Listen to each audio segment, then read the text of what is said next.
Hey,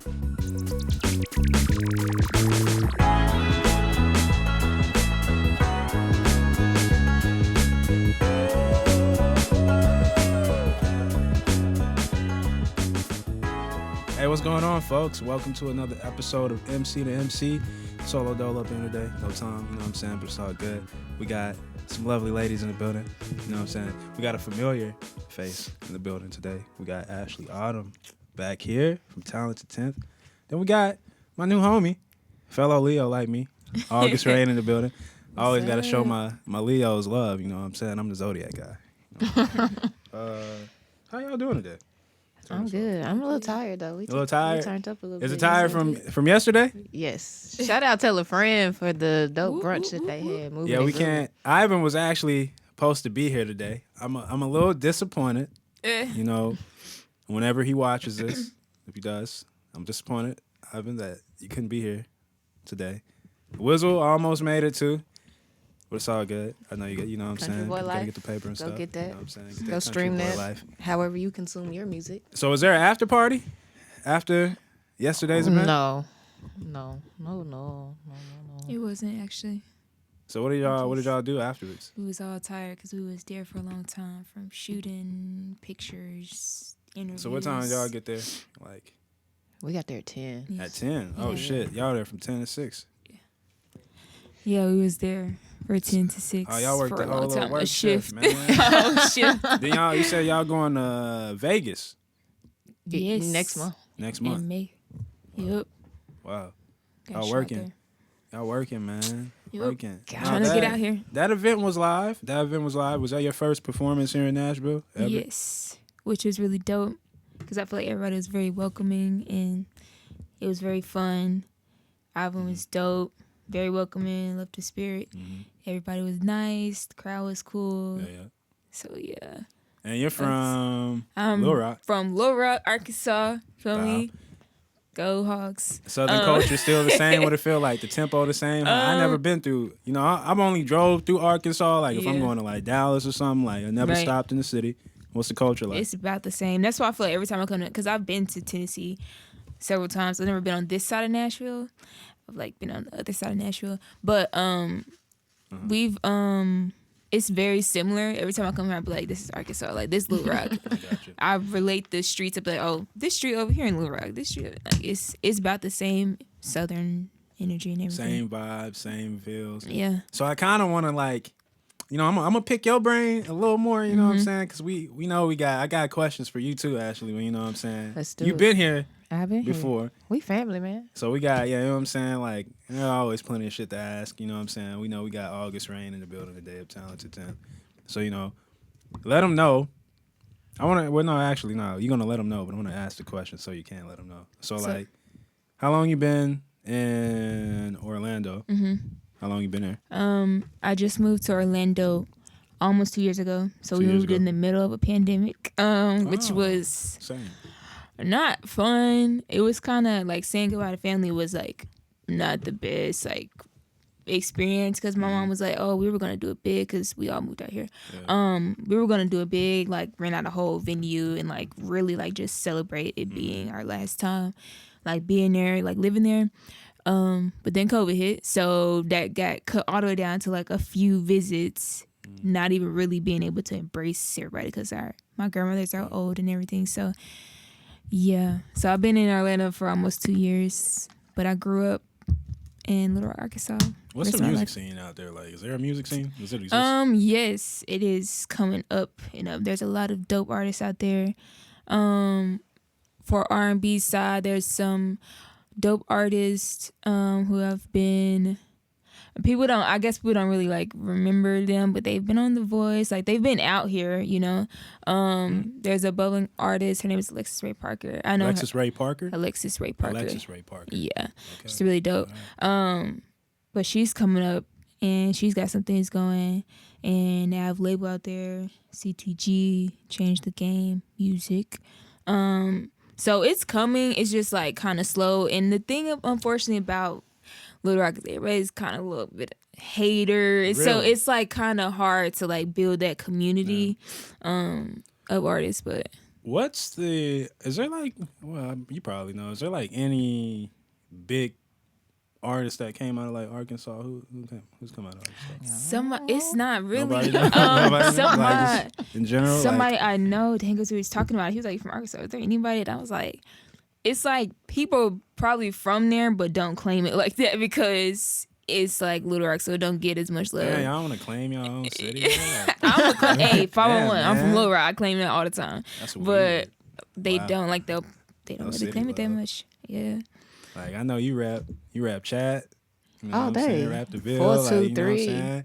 You even rap Orlando now. Yeah, that motherfucker. Like, I feel like I got a lot of home away from home. So Yeah. like I'm chat till the day I die. till the But day you you die. know, I show love to everywhere Nashville. else. Mhm. Like I can't claim Nashville because I'm not from here, Yeah. but I know Nashvillians and I know people from here and like people who have had my back in situations. Like when you away from home and you need help, and other people embrace you and they take you in and you eat they mama cooking and Right. meet they granny and stuff like that. Like how can I not But like, show love? I feel, you know what I'm saying? We got our cities and stuff we claim. Why we can't just claim the state though? But you know what? That's I true. typically rock Tennessee gear. You know what I'm saying? I will rock Chattanooga gear. You'll never see me wear anything that says Nashville because I just feel like I'm not from here. So my way of showing Nashville love is just like Let me put it Tennessee. I wear You're on. Tennessee Vols, Titans, but I'm fans of those teams. So you'll see me in team gear. You'll see me in Preds gear, but I don't know. I just feel like it'd be fake for me to be like Nashville. Right. I'm not. I mean, Like I don't wear Atlanta stuff either. I like Atlanta, like they cool, but I'm not gonna walk around with like a Atlanta cap on or a Falcons hat on. I only been there like 3 times, so you know I wouldn't do that either. You know, I need to get more out to Atlanta. You know what I'm saying? Black Hollywood. Yes. They definitely that. definitely. Shout out to the A. I can't Hey, stay yo, there too wait. long. Shouts out, Fantastics Fantastics. on the beat. Yeah. You know what I'm Always. saying? You got to get a shout out. Stay with me on the remix building. streaming everywhere. Yes. August Gotta Rayne. check that joint. Hey, you know Shameless what I'm plug. saying? I ain't gonna lie though. I totally agree with Ivan yesterday. What he was saying about those pants. What he said my Them pants. sparkly pants you had yesterday. I was like, damn, yo. It's like them hoes was hitting. Oh, thank you. I didn't even like- hear. I didn't even peep you said that. Yeah, like them pants was on Everybody point. was yo. saying that about. The pants was on point. And let me I just was say, like, I'm not a flashy person, but I wasn't trying to boost her up too much because like Ivan had already said it, but since it's like a new day, you know what I'm saying? I give her like You had to read a new double back to the compliment pants. Thank on you, the thank you, sparkly thank you. pants. The pants was hitting. I was like, damn. I was like, that's a Leo right there. Like, appreciate it. Appreciate knew it. it. I also found out. I mean, it was like a Jimmy Neutron brain blast Mm-hmm. moment. But I asked Ashley when you was performing. I was like, did she call her name August Rayne because she was born in August? And she was like, yeah. And I was like, Yeah. So how the name come together? Where the Rain part come from? The Rayne was. I was working with like who I was with before. It was like a producer, and he had a like one of his homegirls was like is heavy into like the social branding and all that type of stuff, and she was like, oh, we gotta find a name for you. So we were dabbling like with my zodiac sign because the name I was going by before. She was like, so she was like, okay, you're born in August, so August, and then she was like, rain symbolizes growth. When it rains, things grow, that type of thing. So, and I just liked it though because it sounded dope. But I was like, okay, so it's a cool meaning behind it. It's not probably as deep. And then we just wanted to spell it different instead of like the. So how long is August Rain? What year was the name conceived? 2020, early 2020. I want to say, yeah. Early 2020. Does your Yeah. real name start with an A? No. All right, I'm just curious. I was just curious. I'm trying to put some context clues here together. He trying to make this Jimmy Neutron blame brass Yeah, go I'm trying like to deep. like get it. You know what I'm saying? Get it. Go like another level. I know I asked y'all, but since we on the camera with it, I wanted to ask again, kind of y'all's story, how it came together from the whole talented 10th side of things, and like how y'all started working together. So Right. y'all like family friends Yes. to a degree, or Nah, family friends. family, Yeah. like good family friends. Yeah. Like her family had been to our house. Like y'all went to cookouts. We just went to. Yeah, we just went to a birthday party, yeah. family friend birthday party, Yeah. and Y'all doing The whole cha-cha, community. all that. we We did did it. We did the Cupid show. Cupid shuffle. All right. You know what I'm saying? It's so funny that you said because we just Yeah, like yeah. celebrated one of our family friends' birthdays, and we was all. It's like a community now because all of us are not from Orlando. Most of us are from Arkansas. Arkansas, okay. So when we all moved out here, they from Arkansas. Arkansas. They from Arkansas. She's from Arkansas. Not you. Yeah, that's what I was about to say. Like her parents were here and like welcomed us and everything. Yeah, my parents been out there in Orlando since 2007. So I moved out there with them in 2007. I didn't know that. And I was 21, and then I graduated from UCF. Go Knights! And then you just hit me with like a nuke or something. So you was already out in Florida before. Yeah. I didn't know. Yeah. Okay, so you just stepping back into like really just getting back in there, like. Okay. That makes a lot of more. Okay. It was. That makes sense. I try to do everything strategically and God based. So it's definitely God, and I knew I wanted to expand my brand in Orlando because if you're popular in your city, then great, but there's a whole lot of money to be made. So you got a little roots. Yeah. In a few different shout out to everybody in Orlando. A few different places, yo. Like, can we get like some name shouts out of just shout out like 3 random people for Orlando? All right, quick. Just for Orlando? Just shout out Jonty, because Jonty always show love. Yeah. Jonty do just like, I like good people. Jonty's good people. Yeah. He's a dope poet. He said 3 people, and now I feel like pressure. On, like if I forget somebody, I might get a phone call. Nah, you ain't gonna get no pressure. Just shout out to Marie. Like, this is like one name, but it's one name because of the history we all had together. So shout out to Marie and Devry and Big Mike. Like, that's like college. Big Mike. Like. Yeah, Big Mike was the dude that did every job in Orlando. He was security, bar backs at clubs and everything, but met them in college, and we were super tight through college, so shout out them. And then the third person to shout out, man, that was... It's all good. Nah, that's it, man. Shout out Orlando. Shout out Free Yourself, Open Mic. Shout out Respect the Mic. Shout out, like, it's a dope creative scene going on out there. Okay. Shout out to all of the Latin artists and the Caribbean artists, because that's just something that's... I'm sure there's a lot of that. There's a lot of that there. In Orlando. And so, you know me, I want to dabble in everything. So just Spanish. Be in there, I can dabble in that. Yeah, I gotta brush back up on the Spanish, man. You know what I'm saying? Like, let myself go a little bit. Yeah. You know? That thing you was telling me on the phone, though, the other day, when you was all like, yo, don't ever tell a Spanish person, like, yo, I speak a little Spanish. So, like, hold up. I was riding. Because they go speak so Spanish. This lady I met. And then, like, I said something in Spanish, and she was like, oh, you know Spanish? I was like, oh, yeah, Paquito. Then she just started talking in Spanish, and I was like... Lost in the sauce. Yep, just lost. Y'all gonna listen to me one day. Then she stopped talking in Spanish and just kind of went back to English, I guess, after she realized I didn't know everything understanding she was saying. I heard, like, bits and pieces. I stopped saying... I speak a little bit of Spanish. When you say Paquito, I don't know in the Latin community exactly how much Paquito is, but they get to talking. And for me, it was my Uber. It was my Uber Eats, so I had to, like, she was trying to find my address, and she asked me if I spoke Spanish, and at first I was like, no, and then she just started speaking Spanish, and we figured it out, and I was able to give her the address in Spanish. So the little bit that I do know paid off. But being there, you learn more. You really do. Yeah, like, you're in it, you hear it so much. It's a use it or lose it thing. So if you're there and you're with the people, so it's like I a love big it though.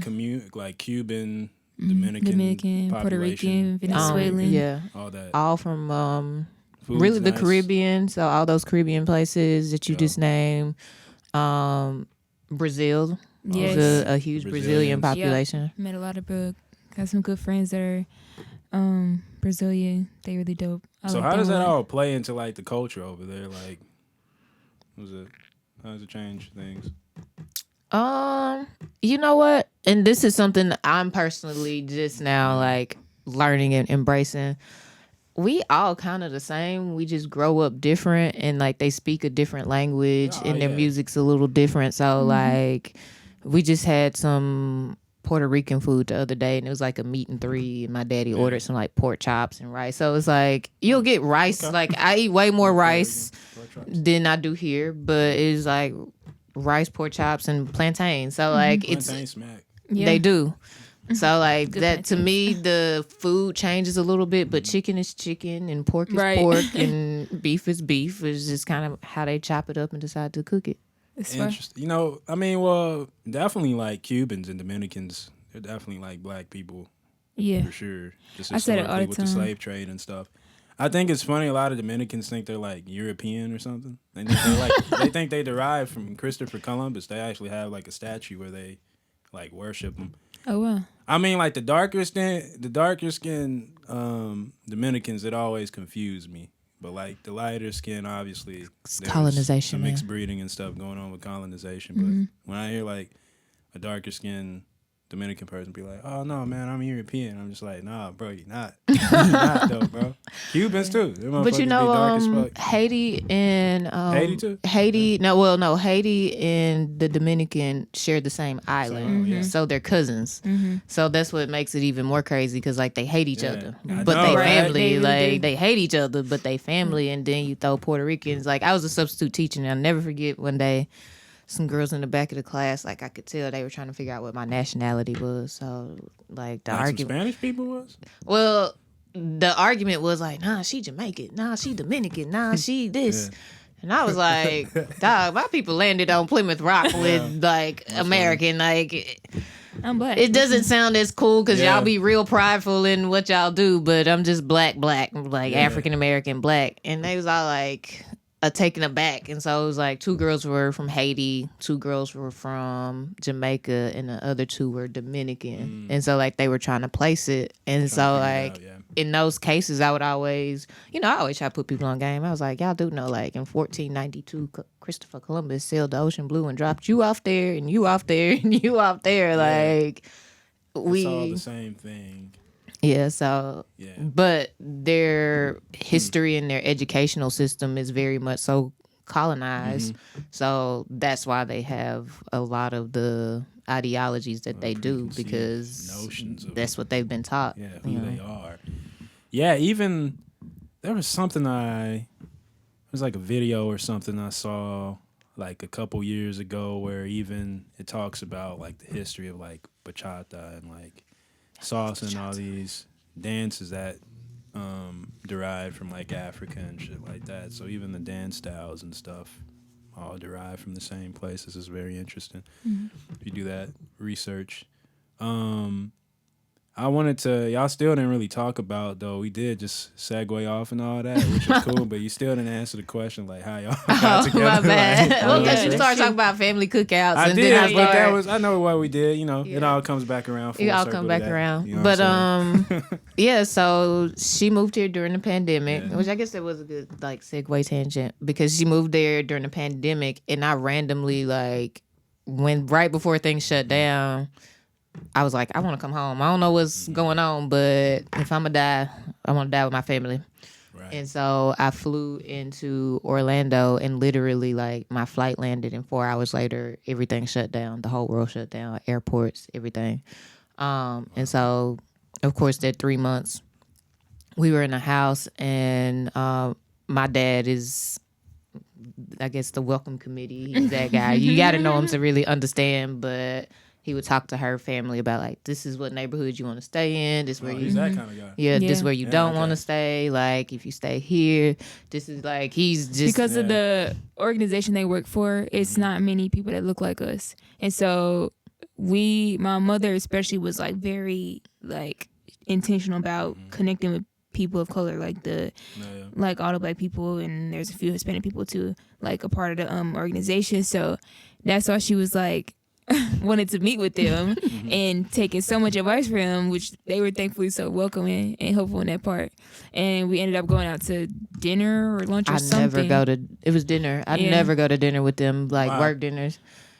Because they be boring. Yeah, like, it's and then like my dad's in leadership, like very high leadership. Yeah. So one, it's a lot of pressure, and then I have to put on like the Hillary. corporate, Yeah, right? I feel very like corporate. your I have to put on the Hillary Banks hat and be like, Hey, what do I call him? Mr. Bob. What? Mr. What?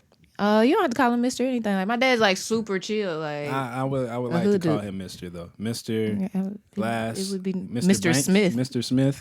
Mr. Mr. Banks. Banks. Look, Ronaldo calling him Mr. Banks. Even on the Listen. video chat. Mr. Smith. How you doing? Also, yesterday you told me that he knows a lot about credit, which I've been like a credit snob right now. Like you were calling him, like a lot of research and stuff. I was talking to Dave about it for like an hour. It would be cool, Mr. Smith, to talk with you about that. You know what I'm saying? She might think she has to dress up Hillary Clinton style or whatever. but No, I I'm tell not you gonna what, dress up Hillary Clinton style. It's just it's a very conservative organization. young So young brother Very here, conservative. he wants to pick that brain for the knowledge. He'll tell you, I'm man. here to do it. He'll tell you. Yeah, set He us up, go plug us do- in. You know what I'm saying? Does he know who I am? Does he know about me? Have you ever Right. mentioned me to him? Maybe, but my dad be like, when it come to music, that's not my daddy thing. Oh, So it doesn't matter. it'd be if it ain't football or basketball or something Definitely like that, talk then basketball it's all just day, man. It's it definitely. fly with his head. But money, like he like talking about money. So what does he credit. do exactly? Was He is the director of diversity of Ooh. the largest Christian organization Okay. in the world. it really? Yes. Wow. And so, Yeah.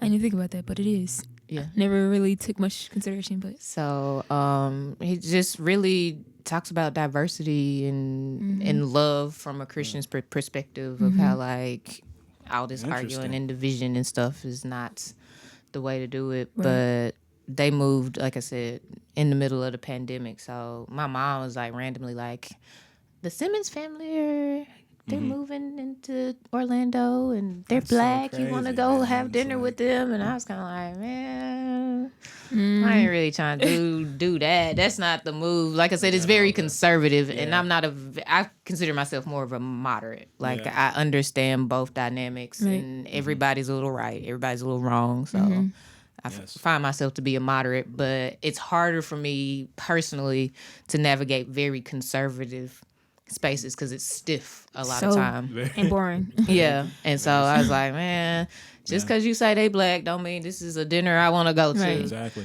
But I was like, but I have been locked up in the house for like 3 months. Like the Yeah. only thing I could do is go walking in the neighborhood, Go and do that. thankfully it was Orlando, so it was really nice during the lockdown. So, So what's that weather like right now over there? it's like 80 something right The now. opposite of here. It is cold Yeah, it's here. I'm freezing. not a fan. I want to go back to. I mean, so is it like LA weather all the time or something?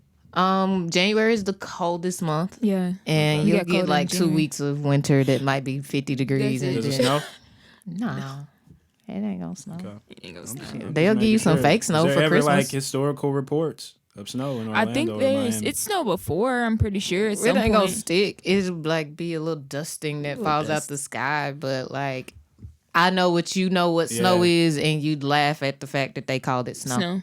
But that's the snow they get because I mean, hell, I don't know what snow is. I mean, we got snow out here. Shit, I know they probably know more so what real snow is. But I'm saying the from snow upstate, out yeah. here is snow. Yeah, I mean, yeah, it's snow. it's They snow. what they get was like this could be dust, this could be pollen. Okay, y'all said it's snow. I've never had snow that lasted. Well, I guess a week. What was that snowstorm last year? Back in yeah. January or whatever. That was I was probably not like here for that, and I was the like, longest amount of snow I've ever seen in my life. Like, Yeah, nah, you're not gonna get that. which people were panicking. yeah, we're not because you know used to Southerners. snow. Yeah, you know what I'm saying? So, yeah, the one here. Yeah, all that. Yeah, that shit. Yeah. Oh dang! Yeah, it was a- yeah. Yeah, I never forget that. Never forget that. Yeah, that was a moment. Definitely experienced. Yeah, packing blankets. Yeah, to stay Oh warm. no, and shit. I don't know what. I would have went to my mama house. We were Would've good had to. until the power went out. That's Blow where made the lost power me. go out. Shouts out Blow. He brought his fucking space heater and plugged the shit in and like boop, everything just fucking went out. And it was just cold up in this bitch for like 2 days. Dang, Couldn't leave because the roads was fucked up. right? You know what I'm saying? Like I don't know. through the Might trenches. have had to risk the road. Risk the road to get to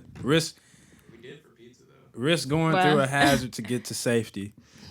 Yeah, because I don't like being cold. Like, I hate being cold. Yeah. If you don't know anything, it's like I do not like cold places.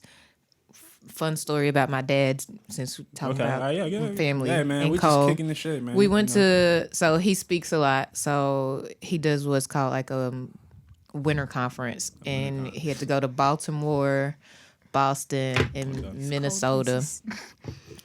Winter, so all cold places. And then it was like, I don't know if you remember the year that the Vikings stadium caved in because it snowed so much up there. No, I do not. It was that year. So those who know, that's how much snow it had. So first of all, there was no snow when we landed in Baltimore, and then we woke up to the next morning to like a real blizzard, not a Nashville blizzard, but a real up north blizzard. And then we made our way up to Boston, which again, it snowed there. So it was like 4 feet of snow. And somebody told him that we should do the Freedom Trail. And the Freedom Trail is, if you don't like history, and it wasn't Black Freedom Trail, so it wasn't Black History Freedom Trail. But if you don't like history, then that's going to be one thing. But then it was a blizzard, so it was cold. Yeah. And me, my brothers, my mom, we was all kind of like, we don't really want to walk this Freedom Trail. My daddy was mad. He's like, I ain't taking y'all nowhere else. I be trying to make experiences for this family. So we like, my mama make us go out on this Freedom Trail for my daddy's sake. And she's like, well, we can go see Paul Revere's house. We all know who he is. We get like halfway there. It's cold and it's boring because my daddy do not like history. And he was like, we can go back now. My mom was like, oh, nah, we going to go see Paul Revere's house. We got there and it was closed. Wow. So y'all just froze. For no reason. For no reason. See? Ain't nothing worse. Just to go out. Just to go out there. Like, for him to not even want to do it no more when he got there. Yeah, like you forced us to do this thing and then you decide you don't want to do it because it was... That was a dad move. As very boring much. Boring as we told you it was going to be, but you just knew. Like, I don't know who hyped him up for that, but... That was a very dad move. Dang, man. Take me back. So, okay, all right, so now you were in Orlando, and now that I've discovered, like, years ago, I didn't know this. So is that the Universal time? I remember you saying you were doing, like... Oh, you mean like working at Disney? Yeah. You worked... I don't know. Was it Universal? Where did you work? I worked at Universal here. It was here? Yeah. Really? That was... I started working that during the pandemic. They cut that was recent. Yeah. Oh. Okay. Yeah. Nah, I was 21 when I moved to Orlando, and it was really like I was in Chattanooga, and my dad got this promotion, and he was like, "You can stay in Chattanooga, or you can go to Orlando." I mean, I don't feel like that's a hard choice. Like it's Chattanooga or Orlando. And shout out to Chattanooga, but people from Chattanooga know, like, you kind of have to leave and do what you need to do. But I'm just big on always showing love because that's the city that raised me and made me who I am. It's mine. It's mine. Okay. It's mine. But yeah, so I went out there, and like I had dropped out of school and everything, so it wasn't like I had a whole lot of nothing. Like I was working, but working and partying, so I can do that anywhere in the world, honestly. So that was 21. Yeah. Around that time. Yeah. Okay, that makes sense. Fresh That's 21. typical, 2021. So, no, I thought the Universal stuff was earlier. So, explain, because last time we didn't even talk about that. I don't think I was working there. Were you not? Mm-mm. Oh, okay, so explain how that kind of, passed over and went through, So, Wait, before you answer, though, Talented 10th was before the whole Universal thing, right? Or did it was not... I had not had a name for it. So I had started doing events and stuff, and I hadn't branded it as anything. So, like, if I did an event, like, one day I might put Ashley Autumn Presents, and then I was like, I just feel like that's real narcissistic to name something out of yourself like that. But shout out to those who do. No judgment here. No. That's how I felt about it. And it's really started in the basement. Like, my cousin rented a room from this guy who had like a whole lounge in his basement, like speakeasy style. So he had a stage, and he like toured. It was like a sound engineer who toured. So it was like real speakeasy style. You go in there and it's like, whoa, this is another place. And so we just kind of started doing these little music showcases once a month there. And it was honestly to help me pay some rent.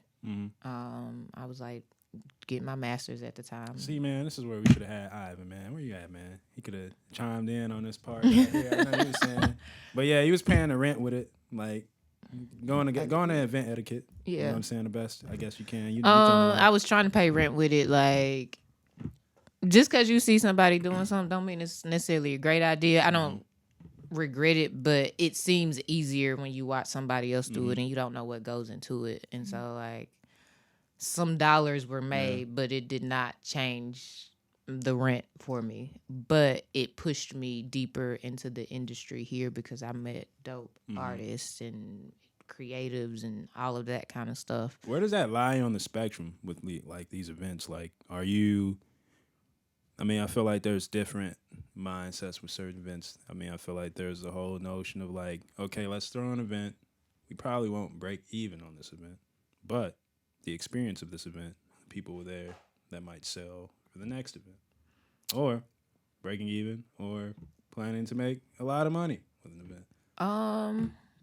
Honestly, I think it depends on like your goal. Like if you want to make money, knowing what I know now, like there's a certain amount of marketing and like the influencers to get people in the door and things like that, versus like. We just want to showcase talent. I want you to buy the music, so I'll give you the party for free, but I want you to buy some merch or whatever. I want you to engage with August Rayne, or I want you to engage with Black Wizzle. So I think it'll be different for different people. Like some people gonna throw a party and they just want the money. Like I don't do anything just for the money. Like I want the bag, but that's not my calling. Like just to be the money person and. If you're doing stuff just for the money, then you'll find yourself doing almost anything. Like you get desperate, you'll be with the wrong people, mixed in the wrong crowds, and that's where a lot of people, in my opinion, mess up. It's like the money, the money, the money, the money, the money. Where for me, it's like I'm following my purpose, I'm following my calling, and if you do that, the money gonna come. Yeah. So does oh yeah, you superstar today over there. That phone's vibrating. Peeps. You can't hear it, but yeah, Ashley Autumn's off the chain right now. In high demand. Yeah, high demand out here. She was fly yesterday, though. I was telling her she was like on her fucking like super music agent shit yesterday. Came in with the, what was it? It was a one piece? It was a one piece? Yeah, it was a romper. Had the romper on, the yeah. Blue, you know what I'm saying? With the shades and shit. I was like, Right. damn, man, out here like on the agent type shit, man. Like straight up business with it. You know what we I'm like saying? to have fun. We work hard. I feel like if you work hard, play hard. With the shades on, you know what I'm saying? Wizzle came through. You know what I'm saying? Vibe. Nah, what the fuck I was gonna say? Yeah. So with the events, are you? So you know, okay, you're saying like, yeah, paying the rent. So like, all right, so there had to be like some kind of like balance with these shows. Like, of course, yeah, we're all trying to pay our bills and shit. Like, how much of it was like going back into like the next event? Or was it like you're just meeting investors and people raising capital? No, and shit like it was me. Yeah. Like, I have friends, as the Clarence Avant would say on the Black Godfather. So, like I said, my cousin paid rent to the guy that lived there, and I think at the time he might have charged $50 for us to use the place. Then like a former coworker of mine, their neighbor was a chef at like a 5-star restaurant. So we just put a menu together and he would make these like 5-star meals and people could buy them, and I'd get like a percentage of each plate or whatever. And, my homie Ryan would go to Clarksville to the Army base and get liquor and beer for cheap, and we would sell that. So like it was really like getting it out the mud. Like a lot of times people be like, oh, I gotta do it grandiose. Like, hey, your party, like your people gonna come. If you don't want to party with me, then don't come. Like that's how I feel. Like I'm a good person and I try to surround myself with good people. And if it's got to be overly bougie for you to show up, then we probably don't want you there anyways. You seen Ed, Ed, Nettie before? Yeah, of course. I'm a Nickelodeon. Cartoon Network kid. Hold up, I was about to catch you. I'm like, hold Cartoon up, Network. I saw Cartoon Network's logo in my head, and I still said, okay. I was about to catch you, man. I was like, no, that's wrong. That's not the right network. It's not the right. But I corrected it because I wasn't a huge Ed, Nettie fan, but I do. But they're hustlers, though. They are. They Yeah. are They're like- hustlers. They were like the most hustling hustlers out of Cartoon Network. Like all for the jawbreaker. I was just gonna say them and they jawbreakers. You know what I'm saying? Cul-de-sac kids, any kind of business scheme or whatever they can put together, get that jawbreaker, man. That's life right there. You know what I'm saying? You gotta go through, get those different kind of schemes together, see what works. You know what I'm saying? And get that jawbreaker, the American dream. You really do. Like, especially to me, if you're going into the entertainment industry as an entrepreneur, you kind of got to do stuff to Yep. see what works. So Facts. I'll start a podcast if that's what I got to do in that moment to. What you had? Yeah, I have. I've had 2 different ones. And when the time was up on them, the time was up. But the branding and the marketing that came behind it, like, did I get the major bag from it? No, but I made friends and connections and built my portfolio, and I have stuff to show people when, like, what I want to do for my bigger vision, to be able to say, look, this is my vision. Yeah. It's kind of like an iPhone. Like, you got to have the prototype. Yeah. So talk to me like EPKs and like entertainment portfolios. So do you have an entertainment portfolio? Like, do you have like a document or like statistics on like all your accomplishments or like things you got to do like the industry, or you just kind of keep that filtered through the brain? Some of it is filtered through the brain because I high-key got trust issues. So when I start putting stuff down, I'd be like, who gonna take my idea? But I do have like things in folders and backed up where it's like, okay, if we did shows, I got the videos, I got the pictures. If I worked with an artist, regardless if it worked out or didn't, I still have like just to show. And so even if it's not on streaming platforms, like I let them know, like, hey, this didn't work out, but if you need to show somebody as a portfolio, that's cool, and I'm gonna show it as a portfolio. And what you do with what you show people and who you show people, that's on you. Like, but so yeah, I try to keep everything because I'm very intentional. So if I've started a podcast, that idea was intentional, and it's because like sometimes it's hard to get people to trust in your vision, so you have to do it yourself. Facts. So it's like, okay, if I do it myself, even if it doesn't last long term, now I have the proof, like, this will work if it's good. Like, people, especially investors, they just want to see that something's good and know that, okay, I'm willing to take a risk on Hold this. that thought, because I'm going to come back to you about that. Okay. Pitching. But I did want to ask, on the artist side of things, do you do that? Do you keep like any data or like documents on just like all your shows or like people you've connected with, people you've done music with, songs like that, things like that? Yeah. Some of my very old stuff, probably not, because I wasn't too like aware of, I guess you could say, like the importance of keeping everything, documented and everything. So like when I first really started doing music as, I guess you could say, a profession, where I would do like there's a feature I did on a song that is out, so I guess I could use it as it, but it's like it was no paperwork or anything. It was just like off of the love or whatever. And now since I've done like a lot more of like these shows and open mics, we document everything, so it's all like we all got it in a. You keeping all these documents. That's how I'm getting it coming around full circle. I'm just trying to like figure out how it all like works like that. So okay, you're getting these documents together. How are you doing on here, like with the EPKs? I know you're doing like some kind of like EPKs and stuff, especially like when you're doing like country boy life, like how you're marketing and pushing it out. Like they have their own EPKs. I did it in a way that was, I like simple. Like I like extravagance, but I like simple extravagance. So like they all have a page on the Talented 10 site, which it serves as their EPK. You go, you hear their music, there's a bio.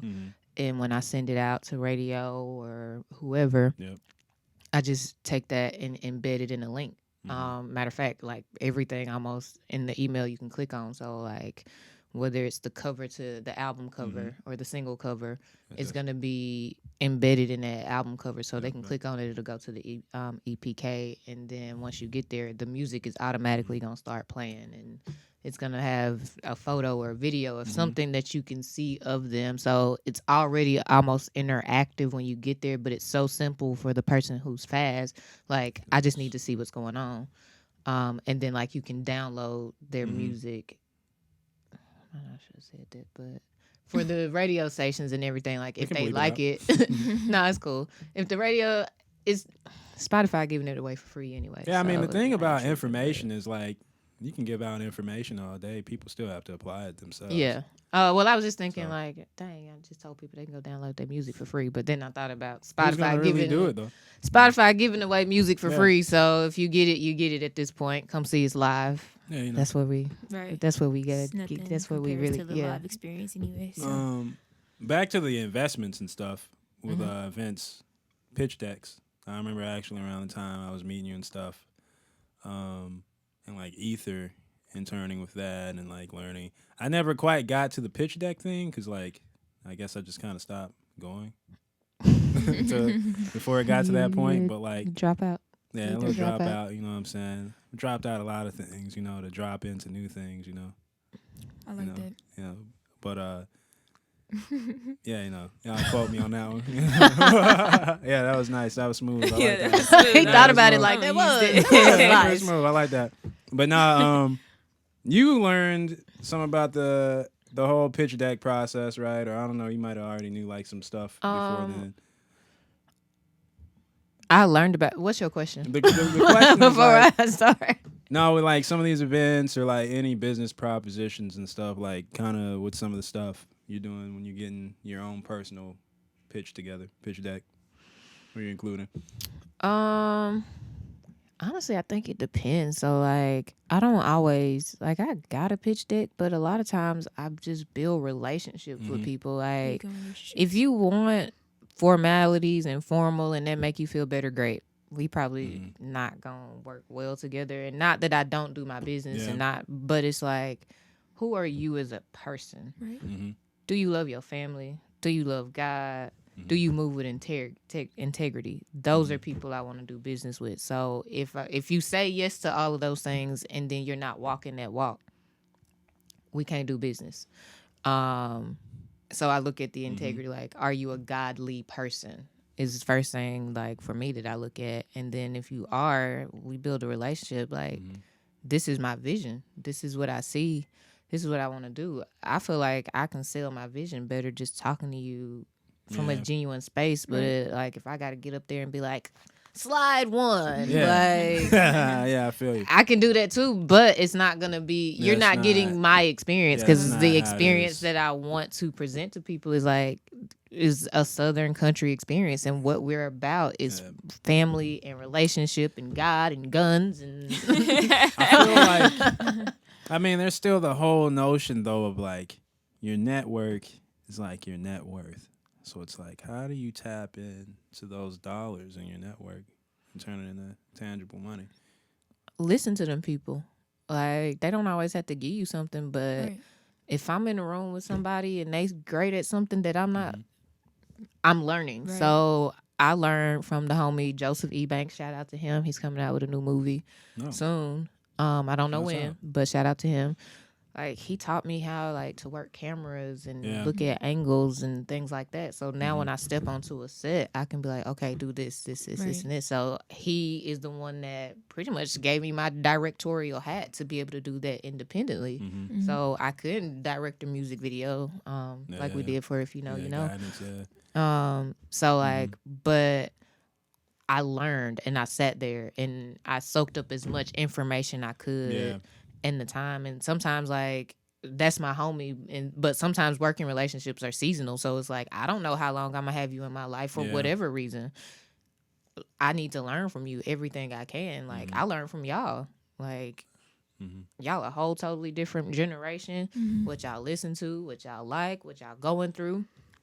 So I listen and I absorb it and I take it and I think about it, and it's like, okay, now with this information that Superb gave me, with this information that August Rayne has given me, how do I apply this to make it make sense in a business where, okay, somebody who's 50 they don't get it. Yeah. They not even really almost sometimes willing to sit down and have a conversation with y'all to understand it. So how do I take what you told me, translate it in a way where I can go back and tell this 50-year-old like, Yeah.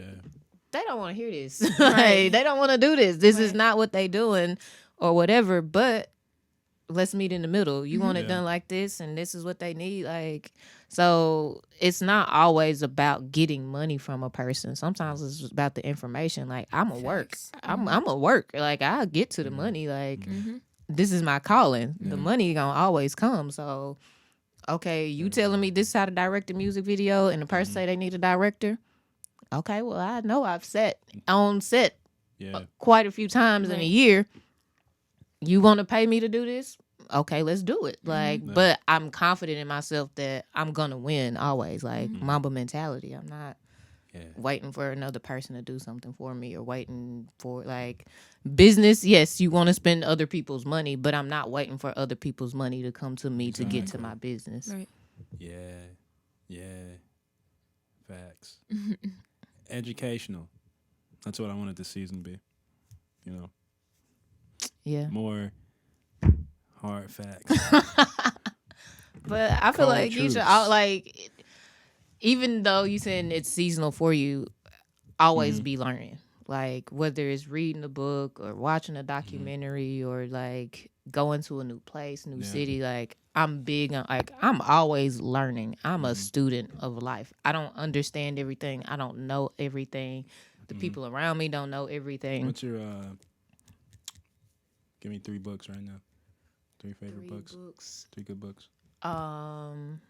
It's funny because I was just in storage looking at all the books in there, and I was like, man. There's a book called White Boy Shuffle that I really, really liked. White Boy Shuffle. Yeah, I can't remember the author's name. Is it a dance book? It is not a dance book. It is about a guy, a kid who grew up in L.A. And he went to, like, he was from Compton or something, and he was really good at basketball, so he ended up playing basketball in Malibu. And so his White Boy Shuffle was, like, learning how to fit in with these kids in Malibu, but still having to go home to Compton. And the identity crisis almost that he had kind of doing that. Interesting. Another one is Invisible Man by Ralph Ellison, which is kind of like the same. It's just Ralph Ellison wrote his in like the 30s, and Ralph Ellison, and oddly enough, I read both of these books like the same time. I was kind of having my own identity crisis. But Ralph, was this like 25 or something? Was that the identity crisis? No, age? I wish. I mean, I had one at 25. I've had several. I feel like it's normal, but that just means you're evolving as a Do you person. get imposter syndrome? A lot, yes. Yeah. What about you? Elaborate on. Imposter syndrome is like when a lot of like big major things or great things are happening in your life, or like your status, and you're starting to realize like, damn, like this is my life. Is this really me? I got you. Is this going that on? happens a lot to me. Yeah. I think that all the time. Yeah. A lot of times. Not necessarily because of even what's going on, but I just like I don't know when this was. I think this is probably the like last week leading up to us coming here. I was like, dang, I'm actually like, you just thinking, you be like, this is actually my life. Like, this is actually happening. And I just see, Third book actually before I go into the next point. Third book, only because I just recently read it. Patti LaBelle's biography. I love biographies and autobiographies, so I've read Patti LaBelle's and Jennifer Lewis, but Patti LaBelle, being that she's a singer and a goat, and just like her story, I never heard her story. Yeah. And I've only known her like I think it was 40 when I really was able to acknowledge like Patti LaBelle. So she was already a legend. Yeah. But just like her talking about her imposter syndrome and how like she was in the group LaBelle and she didn't even want to be in the group LaBelle. Yeah. Like she didn't want to sing what they were singing, but she did it because she didn't say no. Like she was just like, she was just going along with it because she didn't want people to be mad at her, and everything. And Makes like sense. the fact that she did it and it was still like a blessing to her career. Like we don't know what Patti LaBelle would have been if she wasn't in LaBelle. She could have been in the same position, but like she came to the realization of who she was at the right time for her to go solo and build on her career. And so for me, just reading that, it's like, man, a lot of times we think we know, but we really just kind of going through life, and it happens the way it happens for a reason. And then we get that wake up like, okay, nah, I'm not this person anymore. Yeah. But you have to be that person. Like, if she would have been the no person, we probably wouldn't have Patti LaBelle with Patty's Pies and stuff like that. So it's like the blessing came from, even though she was insecure in who she was, a blessing still came out of her insecurity. It didn't like make her break. Probably like just spiritually going with the flow or something. You know what I'm saying? It just all worked out. You know, I feel like with imposter syndrome, I think it helps when you meet pretty established people, then you realize, oh, like, damn, this motherfucker, like, he pretty normal, he pretty chill. Like, why am I tripping? Like, he's a pretty cool guy. He just offered me snacks.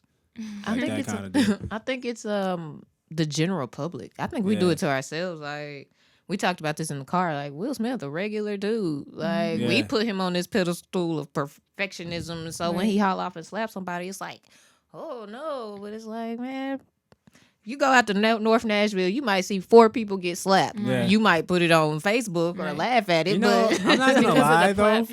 That was tripping. You know, Chris Rock played that slap off so smooth. It almost looked like it was like staged. Yeah, it took. And I still, like, I'm like, did that really happen? I mean, I don't care anymore. People are dragging it, honestly. Yeah. I don't care anymore about it. And I don't feel like anybody should anymore. But anyway, when it happened, I was just like, dang, he really got up there and smacked that man. And then Chris Rock was just like, Will Smith just smacked me. I feel like when Chris Rock had the same feeling that the rest of the world had. Like, whoa. Like, and it's so out of character. But at the same time, I've seen Will Smith smack somebody before because a reporter kissed him. Yeah. And so it's like.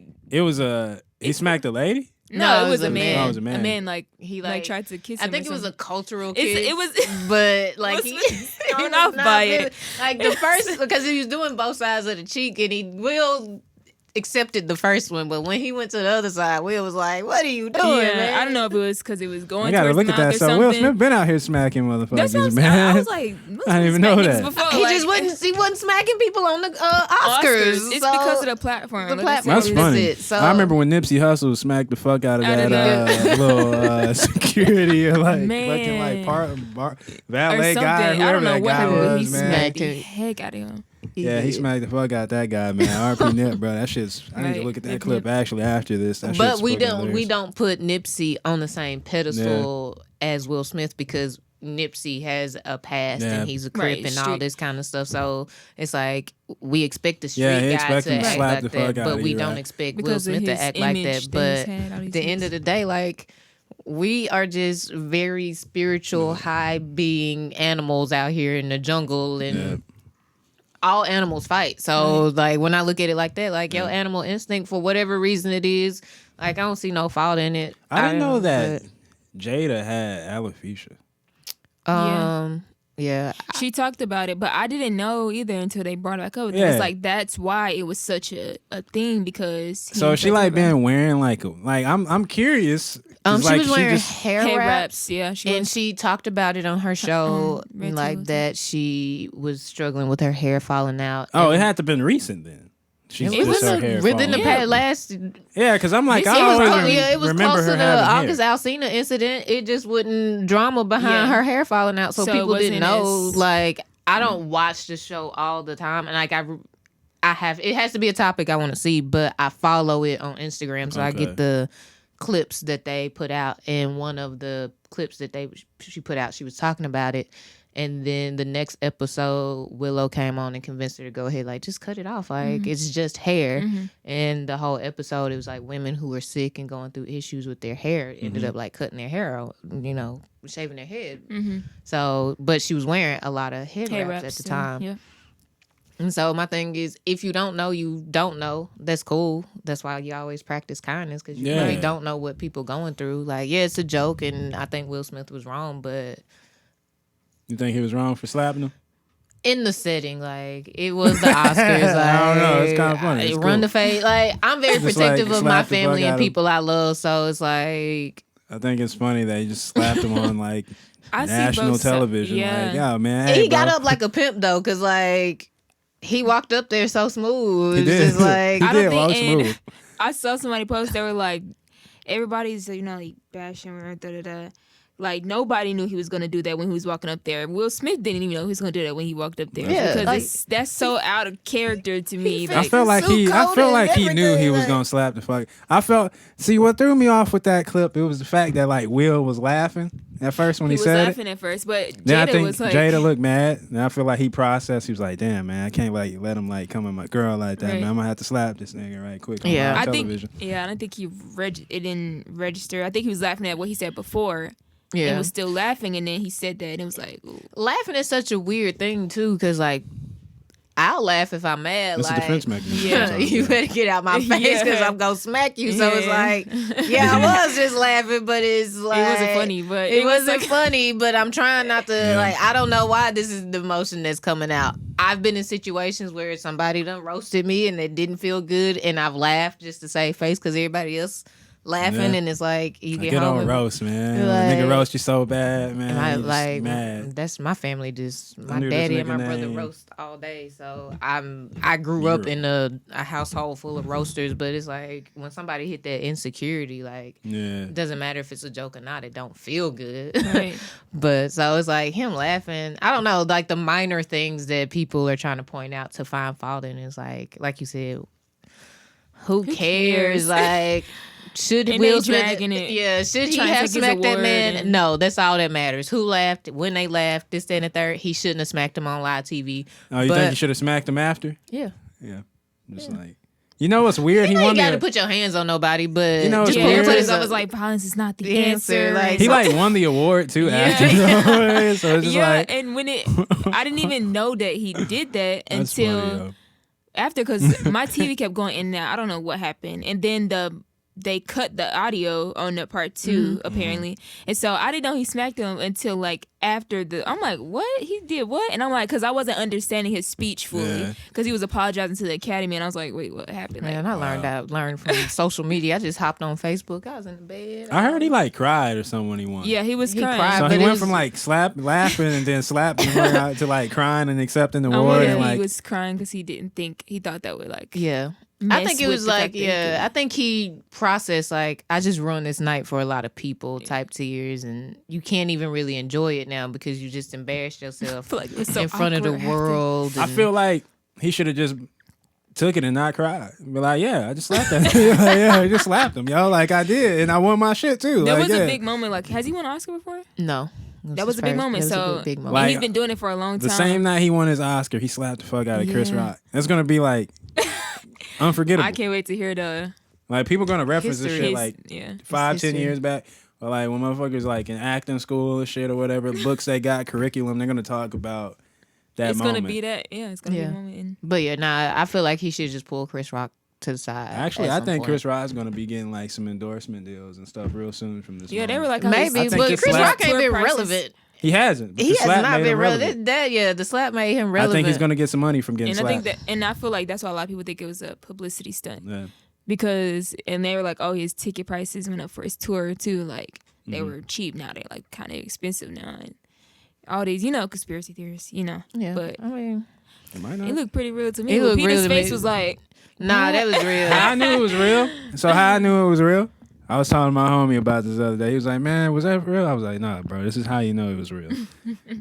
If you look at Chris Rock's face before he got slapped, then you look at it after he got slapped, like his mouth was actually kind of drooping a little bit, like a motherfucker who just got slapped. That Yes. was we heard that. That wasn't even That no was- acting. Let me act, because like that's live TV. So live TV. the mic picked it up, and that does not help the Yeah, it slap made it at sound all. worse than what made it it sound was. worse. But when it's something scripted like that in post production, they gonna add the sound to Effects. make the slap. That was like it was just.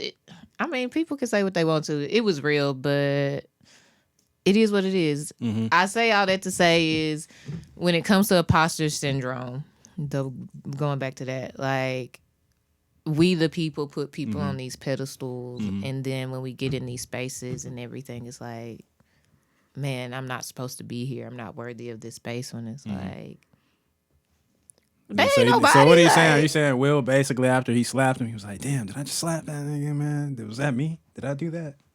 Am I really Will?" He probably did after the adrenaline like It's like, damn, wore I off. just slapped Like, that dang, man. I just smacked that man on TV. Like, because sometimes when we all act on impulse. So like he impulsively acted, and then once the adrenaline wear off, it's like, I can't believe I just did that. Because I've done that. I don't say stuff to people like. So all right, so let's segue off of that. All right, so you know what I'm saying, publishing an A&R, and all right, one of your artists. All right, say August, you know what I'm saying, somebody, let's just say like Georgia Smith, somebody was talking shit or something. We had a award show, and you like go up there and you slap the fuck out of like Georgia Smith or some shit. Like, how you gonna cover that up? What's your PR work? What you doing? We don't cover it up. We honest. Like, you're just gonna be like, August was mad. People, I understand. My thing is, first of all, I'm gonna talk to her because I'm more concerned about her than I'm concerned about the public. So, because let me just say that would be very out of character. That is not me. I'm a lover, not a fighter. Well, I mean, yeah, that's what we thought about Will until we slapped the fuck out of Chris Rock. So my thing is, I would take the Denzel Tyler Perry approach. Like, what's going on? Yeah, got away with it. Dave Chappelle probably would have. Dave Chappelle gets away with everything. Everybody loves him. I feel like he could have said that. But that's because Dave Chappelle's image is never been squeaky clean. He almost like a rapper when it comes to comedy. Like, it's Dave Chappelle. That's what we expect. He say what he want to say. I feel like Will would have just laughed that off, and like Jada would have laughed. That's all people saying. Everybody's saying if it was a different person. But sometimes it's friendship. Like, there's some stuff that she can say to me that he can't say to me. Yeah. We cool, but not like I'm cool with her. Yeah. He ain't been to the cookout, so like, he ain't doing a Cupid shuffle with my mama. You know that's very true. I'm gonna have to say, man, I'm gonna have to come to one of those cookouts, man. You know, that's what I was laughing about. Damn, I'm just segueing everywhere, but we'll segue back to that PR question thing in a sec. The black cookouts. That's what I want to talk about. Always the same music and the same dances. That's what we were talking about yesterday. The legacy music. What do you think of this? They're always everywhere. I mean, I've been to cookouts in Alabama, here, Dallas, Music New Orleans. is how we communicate. Black people. It's the same, but it's like the same universal fucking songs like at every like black gathering. Yeah. Even it's like staples. It's like even ways black people talk to babies. Like, I notice like black, they'll be like, "Oh, give me sugar," or like, or all a stinky butt, like all that. I feel like those are like the fucking words and like the music and the culture. It's like everywhere. You ain't even gotta know that thing. Like, where the fuck does it stem? I just be trying to figure out like where the fuck did it stem from? Like, where are these words and like why is it these songs and shit everywhere we go? It don't matter where you from. Be like a black American, you know these fucking songs. And everybody's dancing to them. Right. One, we communicate through music, and just historically, Africans, like, we told our stories verbally, and that's why a lot of our history is the way it is. Sometimes it's like we didn't have a history book per se. You got like the pyramids in Egypt, but you can't carry them everywhere. So our elders are our storytellers. So we tell stories over and over and over again. Like me telling y'all about my dad or my grandma, like that's a story. If you like the story, you might go tell that same story and be like, "Let me tell you about the time Ashley Granny shot somebody." Like, because it's a funny story. And so music is a way of communicating. And there's certain songs where it's like, it's so universal that everybody understands it. Everybody don't understand standing on the block killing. Like, they just don't. So, yeah, you might have one of those songs that slip through the cracks and is played at every party, but usually that's because the beat is so fire. Yeah.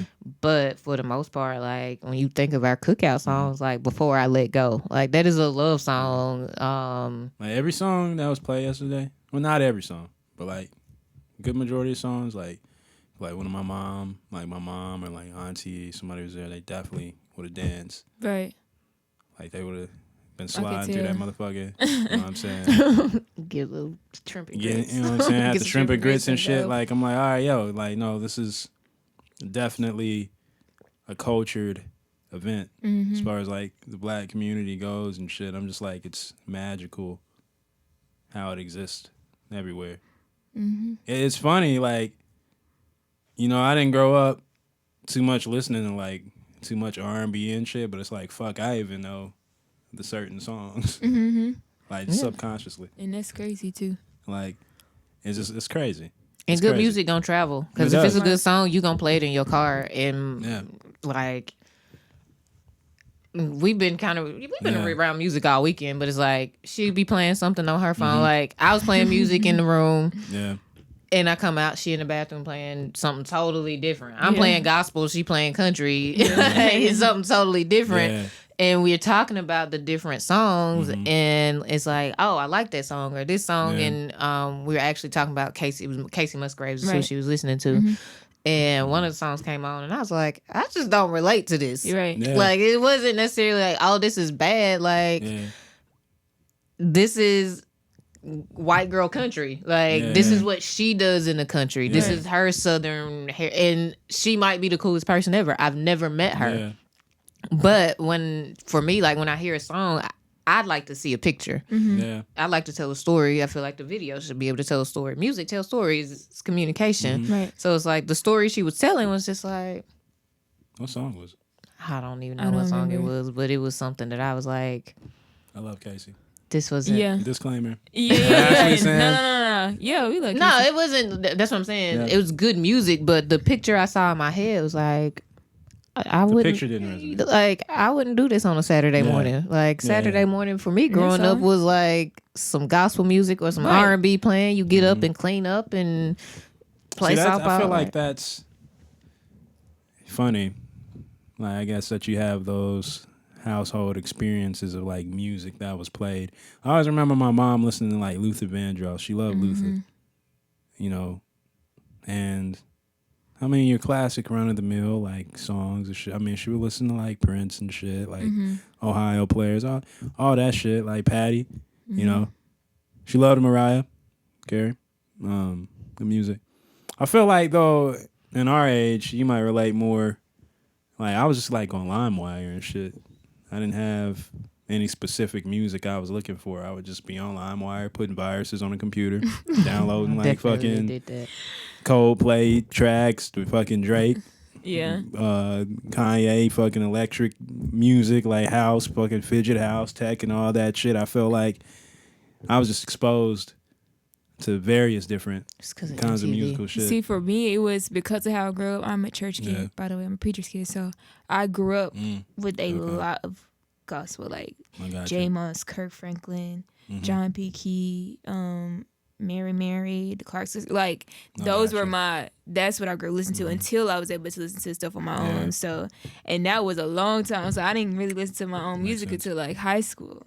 So that's the only, so I missed out on those experiences. So like now at my age, I always go back and listen to like the old pop and music back from the early 2000s, like all the pop, R&B. I really try to, cause I don't know it. I just don't know it cause I didn't grow up to it. I feel like, that's funny. I feel like I don't know enough of the gospel songs and shit. I'm like, yo, I don't know. But hey, you know, it's just the research. I know when I worked at the record store, there'd always be, you always get those, it'd be funny when you get like the older, like black customers, they come in, hey, young blood, man. They'd always ask for the smooth jazz CDs or the gospel CDs. And just be like, yo, what you got on the new smooth jazz section or the gospel? A lot of people pick up like Winans shits or like the Winans cold. Yeah, the Winans. They doing the next verses with Mary, BB and CC. Really? A lot of them come with like Soul Stir CDs and stuff like that. I'm familiar with a lot of the names and shit. Yeah. Or Reverend R.L. Franklin. What was that? Aretha Franklin's dad and shit, like CL. Yeah. Yeah, like familiar with a lot of the names. It was just like certain records I didn't grow up listening to. Exactly. Yeah, in the house. Which I'm sure my mom, she would be an average churchgoer. She would play like a lot of those records and stuff. Like I'm pretty sure I've heard them. A lot I feel like with certain gospel songs and shit like that, it's like probably something I've heard. I just don't know who made it. Yeah. Most of the time. That's just because like gospel is not. I'm a MTV BET kid, so like in its height. So for me, getting the different like you said, Coldplay and all of these people was because they're on TV. So like TRL had a top countdown. Well, you had everybody from Britney Spears to Jay-Z to Coldplay in that countdown. Facts. And if you watch the whole countdown, you're now exposed to these different songs, different and genres. you watch it enough. Like them countdowns didn't change a lot, like until like new music came out or whatever. And it was based on what they said, the people voting. So it's like if Coldplay was number one for 82 weeks, like you literally watch a Coldplay 82 weeks in a row. Yeah. And you get familiar with their music. Like I don't necessarily ride around bumping Coldplay, but I respect Coldplay, Right. and there's songs from Coldplay that I like. Yeah. And so I think it's the same with gospel. Gospel isn't necessarily the genre that you put in there in the top 10, but we talked about that too. It's just like gospel gets put in this box, and then I feel like gospel is just its own world.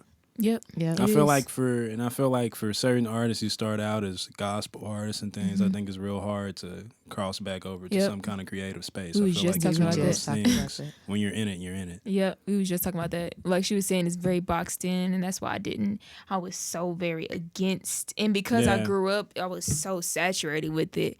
And because of how I grew up in the music I listened to, I was so like against singing gospel and Christian music. I was like, I grew up listening to this. I don't want to. And it was nothing like, it was just like I was tired of the same sound and the different, you know what I'm saying? So I really wanted to get into R&B, and that's, because I was just But you know what's dope though? A lot of your music has gospel infused in it, which all music does have, but like just like the church chorus, like you wouldn't even know it. Yeah, like Stay With Me is a gospel formatted song. Because like, of made Mr. that? Was that Fantastic. I was about to say Fantastics made that beat. I know when he make a beat, that nigga be doing all them damn fancy ass chord transitions and shit. I'm like, but I know even that. just chords. their church chords, but then the way the song is written, so it's like you got the verse, the chorus, the verse, the chorus, but then you have a break, and then like in church, the choir always come back like, nah, let the soloist do her thing at the end. So like, churches to me, if you go to church and just being in the choir and the music, that's a form of artist development, because it's teaching you like song structures and how to sing and all of these different things where like if you don't go, that's why our songs be 2 minutes long, not because people got short attention spans. They don't know how to structure a song. They don't know A, B, A, B, A, B or whatever. So they're just writing like, I want to do a song, and then it's like, okay, I'm done. You put it out. Well, I can put it out on Spotify right now.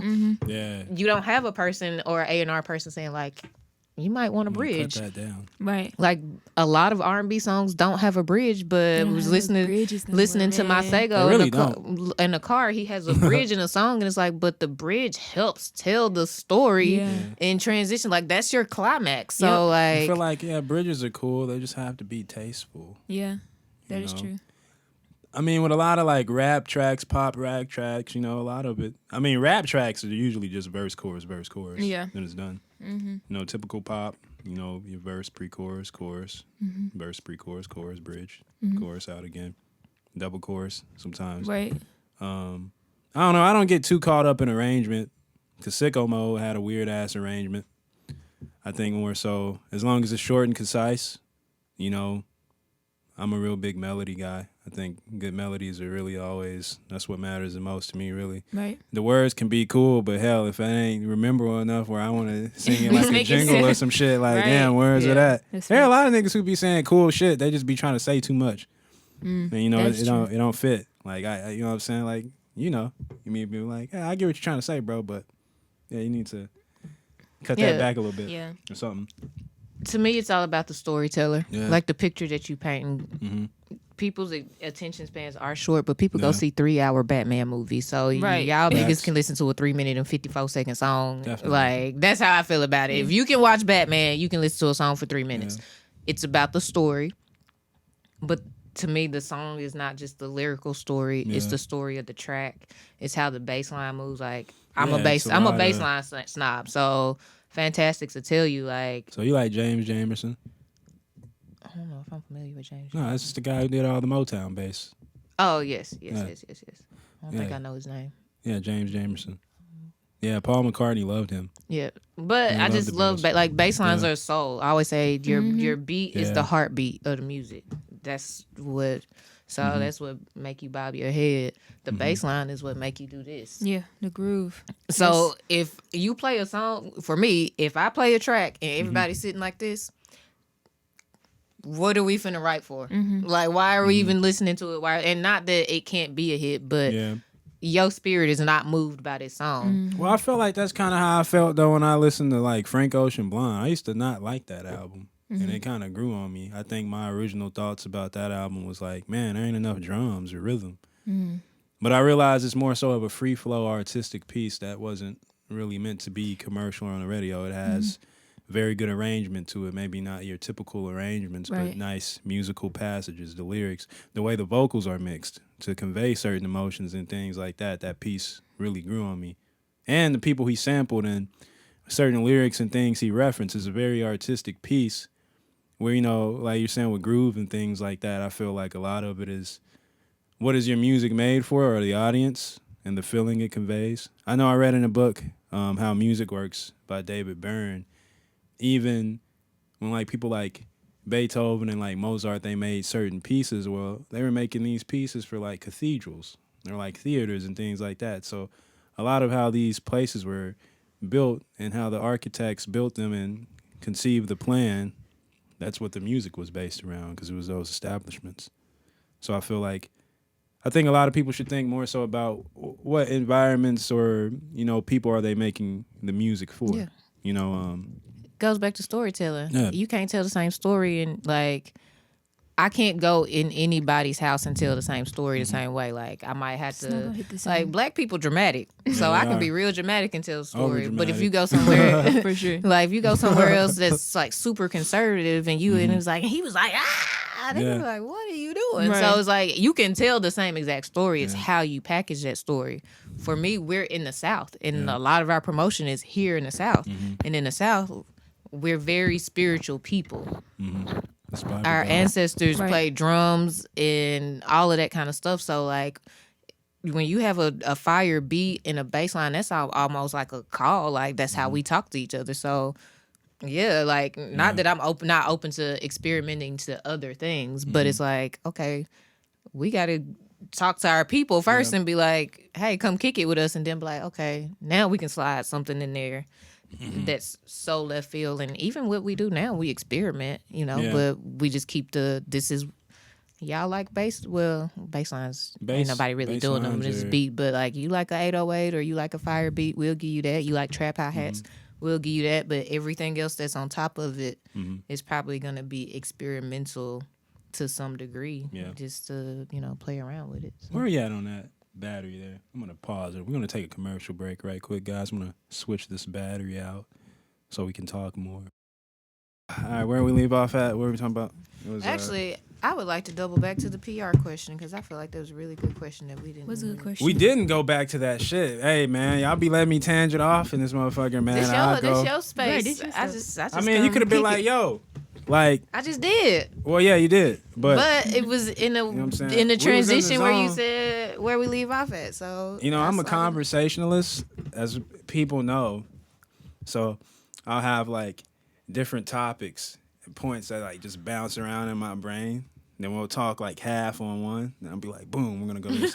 Then we'll come back and You finish like that. Nori on Drink Champs. 50%. Shouts out Nori. Hey, y'all could have brought drinks or whatever. Like, I don't know, the DTL episode, you know what I'm saying? He came through with a little tequila and shit. That was no drinks. that was a cool. Them little 3 mimosas I had yesterday was more than enough. Hey, the mug slap. Shouts out to the whole beautiful fucking drink staff. I don't know who the girl was who kept giving me those drinks, but shouts out. She kept me filling up. I came back about a good 3 times you within definitely came in a short amount of time, and I was a little self-conscious about it because I was like, fuck, like I'm coming back and getting these drinks pretty fast, man. Like, I don't want to be that guy.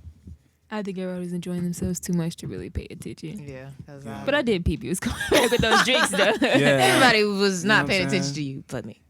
Yeah, I was definitely I was getting that cranberry, the cranberry little I had mimosa she mango. was going with. Yeah, okay, yeah, you was getting the mango. Yeah. You was rocking with the mango too. I was drinking water. Water. You were drinking water. I drinking could have water. swore you had a drink though at least once. drinking water. So you don't drink? No, not really. No smoke? Definitely don't smoke. I've drank before. Straight edge? Yeah. It depends. But I'm on a diet right now, so. That gives you a lot more mental clarity. Yeah. Yeah. And my vocals. I just don't want. I want them to be as pure as I possibly can keep them. All right, there we go. Yeah. My dad is on me about that too, so he's like, yeah, because he's very big on like just pure, pure vocals, and he's like, yeah, I don't want to taint them by smoking and stuff, so and I don't really drink like that. That's good. PR. I know you want to. Yeah, you're twirling this napkin over here like this. This nigga don't let me get back to this PR question. They're just there. That's just there. All right, go for it. Go for it. All right, so what are you doing in that situation? You were kind of saying you would talk to her first. Yeah. We were talking about earlier. What's going on with you? But I'm big on the person, not the people. So if it's outer character, what's going on? And then based on what's going on for me, that's how we spin it. Like, we're going to be honest. I ain't got to tell all your business, but like a lot of times people aren't honest. Yeah. So I think a lot of times when in PR, in certain situations, you don't have to be like, oh, like I hate when people get on Instagram and be like, this manager did this and this is why I failed. Like, look, it wasn't supposed to happen the way. Like, I tried, it didn't work out. We'll get back to it, but I feel like in those situations, PR, apologize. But to be authentic, like if you don't want to apologize, can we get like then a don't. breakdown of what PR stands for? Public relations. All right, thank you. Just wanted you to say that. So people. So what would you do? Like release a statement? Yeah, you know how everybody's always big on. I don't know how I really feel about the statements and the videos, but I understand it. But it's just like I feel like when people put out as a statement, it's just like I don't know. It's just kind of like, and weird that's to me like, all of that plays a factor. Because if you're not a statement person, like, okay, it was the Oscars, he had to say something. Definitely had to say something. So I definitely would have been like, you got to say something. You can't not say nothing. That just makes it worse for you in the end. I feel like him apologizing was weird.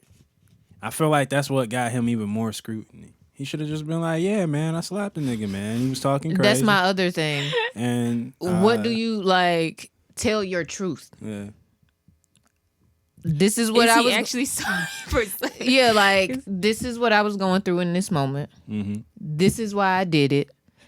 Although the platform I did it on wasn't necessary and was out of order, I am not sorry for slapping this man for talking about my wife. Now, if that's your truth, that's your truth. We could have been outside on the block. So I much more still would have respect. slapped him. We could have been at my crib. I still would have slapped him. You know what Yeah, I'm saying? like, the respect that people have for you keeping it real, like, he not sorry. There's always going to be somebody that don't like the way you move, but people respect realness and honesty. So she went and smacked somebody. Like, first of all, that's out of character for you. So my thing is, What's up? What's up?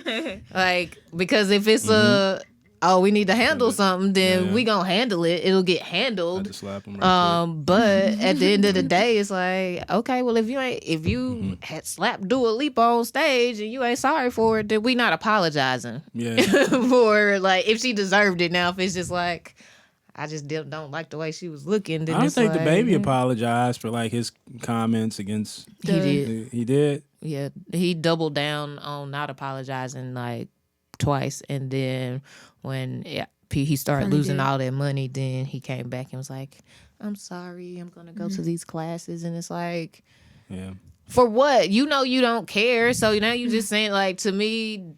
That's just, it's like being in a relationship with somebody. Man, you can't come for that. And they abuse. But it's like being in an abusive relationship. Like somebody hit you and then they say, I'm sorry. And then they come back and hit you again. Like you didn't mean it the first time. You just said it because it's what you were supposed to say. Right.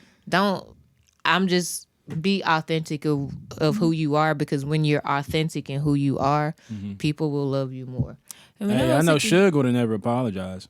Suge would have been like, yeah, I slapped that nigga, man. Yeah, Pac. And we won our award. Pac would That was the night. That's what we did. You know what I'm saying? Well, that's PR. You know, so I'm glad to know That's the lesson in all this, guys. You know, But somebody. moving away where you don't need a whole lot of PR. It'll save me some. Well, I'm not everybody PR person to even have to go through that, but Statements are important. They're important. You know what I'm saying? I don't think so. Gotta say the Everybody right make a thing statement. sometimes.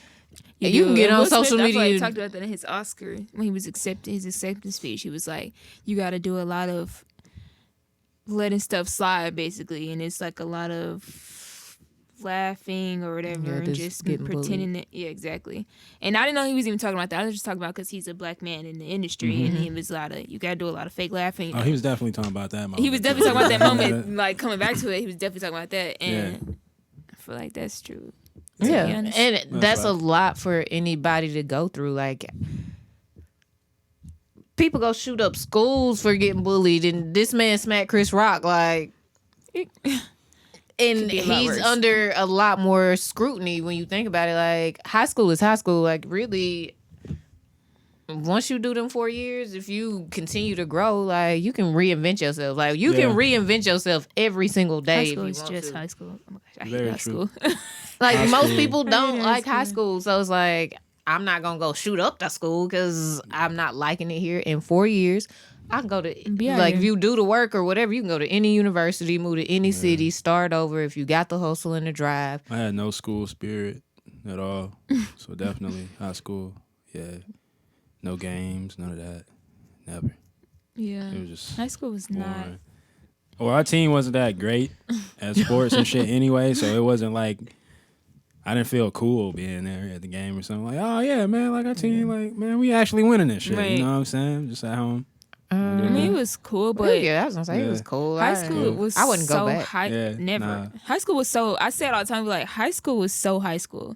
Like, it's like, because when I think about like high school and what people think of it, that's what it was. It was just so much unnecessary drama. It was just so dramatic. I'm just like, and I always feel like I wasn't thinking like everybody else. I understood that this is just high school. After this, none of this stuff is gonna matter. You're not gonna remember why you didn't like them, why you hung out with them. Like, you're not gonna care about any of that. And I if feel you do, like then you childish. Because I know some people who still hold on to high school stuff. Like, Random question, 15 August. years ago. Yes. Do you have matching color rings for all the colors that you paint your nails? No. All right, no. I just wanted to ask that question. That was a random question. I was like, what? Yeah, it was. You know what I'm saying? Sometimes I'll just there's certain things like that we should figure out. Yeah, you know.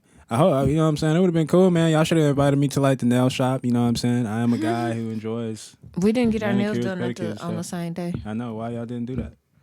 Because, like, our work schedules kind of conflict. Like, Why didn't y'all like invite me? You're always invited. Anytime you want to come to Orlando, you are invited. You know we got saying? you. And we will make sure we make it Hey, man. special just for you. Ladies, I can hang. You know what I'm saying? Most guys might not want to pet a manicure.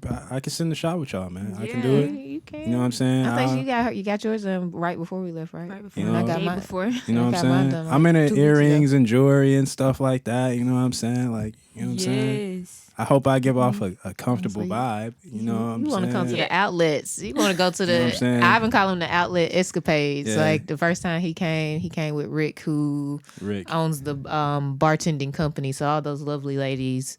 That's what it's called, the bartending company? No, I don't know what it's called. Sorry, Rick. I would plug you. I just don't I was about to say, know the name off top. But connect with Tell a Friend, and Tell a Friend can definitely tell you who makes the drinks. Tell a friend. Yeah, tell a friend to tell a friend. Gotcha. But Ivan flew into Orlando with Rick, and they went to the outlets, and they did all this shopping, and Ivan called me and was like, this is like the outlet escapades. Like, they went like 3 days in a row just to the outlet malls. But we honestly don't do a whole lot of that just because we don't have time. Not that we not cool or not that we not friends. It's like, we don't have a lot of time. And then when we are together, it's like, let's get to work. Like, this is the little time we have. What's the average day then in Orlando for y'all? What y'all doing when y'all not doing the doing the do? Like, It depends, I guess, on what we got going. If our performance, or if we're just trying to get content, or if we're trying to get remixes good and ready to go, or, you know, just different stuff like that. So are you going out to like Atlanta? For Stay With Me, I did that was done in Atlanta for Messed Up. I did it at my home studio. So Fantastic sent me the beat. Oh yeah, that's right. And then wait, hold up now. No, we've talked this long and we didn't even let the people know. So you have your own little recording spot.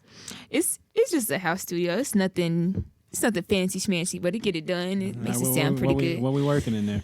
Sometimes people like to downplay stuff, so you kind of got to get the rest out of them. Like, yo, so like, what's the situation really though? I mean, I have like a regular setup. I use a laptop. I don't have a desktop, but I have my laptop. Got an audio interface, mic, my speakers. Like, got some phone pads around in there? I don't. Okay, all right. Because it's in my room, so it's like it's in the corner of my room, but it's like, you know. Okay. One day soon, I want to have its own room. What DAW? What I use? Logic. Logic. Yeah. Gotcha. Okay. So that's how you're doing most of the tracks? You just do your own thing, send it off? Yeah. Oh. That's pretty much it. I see what your business, I see what you're rolling with the artists and stuff. Hey, man, a little self-sufficiency going on over here. To work with me, you got to be self-sufficient. Yeah. But I feel like it helps you as an artist because if you're self-sufficient, then nobody can finesse you. Right. But if you're not self-sufficient with me working with multiple artists and you cheating somebody else out of what they need to get done or whatever. So, you know, Facts. I spend time with everybody in different ways. You know, I'll talk to you. We'll chop it up on the phone for a couple of hours and, you know, like, I'll FaceTime Wizzle or hit him up on Instagram. I want to say, I don't know how long you talk with other people, but I feel like this is my hot take on me. I feel like I have an ability to get people to talk on the phone to me for a very long time that they normally wouldn't talk to anybody else. That's all I want to say. I've had plenty of people be like, yo, Perp, bro. Like, damn, we've been on the phone, bro, for like an hour and a half, bro. I got to go, bro. But like, damn, it was nice talking to you, bro. I'll be like, yeah, man, you know, we're just chopping it up, dog. You know, that's how I talked to you and Ivan the longest on the phone. Yeah, I already know I was up there. Like, you know what I'm saying? I can make people talk on the phone for a long ass time. That's a gift of mine. But you ask questions though. Like Exactly. usually when you talk to me, conversation. Yeah, like usually when we talk, like I might call and be like, "Hey, this is what's going on. These are the moves," and then he be like, "I got a quick question for you," and then because it's like something that needs an elaborate answer, then it's like it's not like it's not like what should I wear tomorrow, the blue or the black? It's like, what do you think about credit? I have this credit card. This is like, he asked me that at the party. Like, I have this credit card and it has this certain interest rate on it and it gets these kind of points.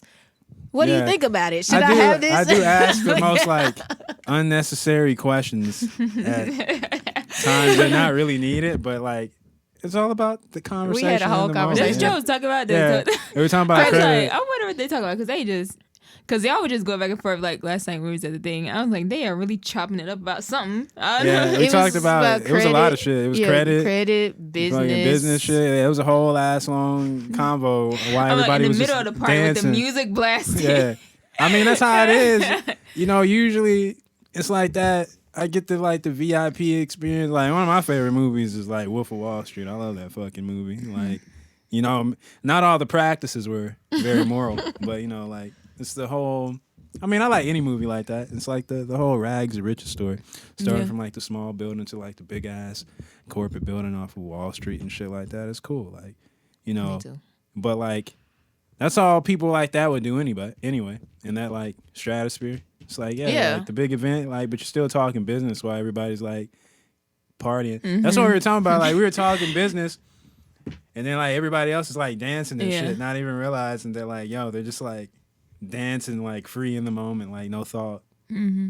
But we're like observing that. Yeah. And, like, I like talking about business though. Yeah. Like I like having fun, so I'm always have fun. But in them type of situations, for me personally, like.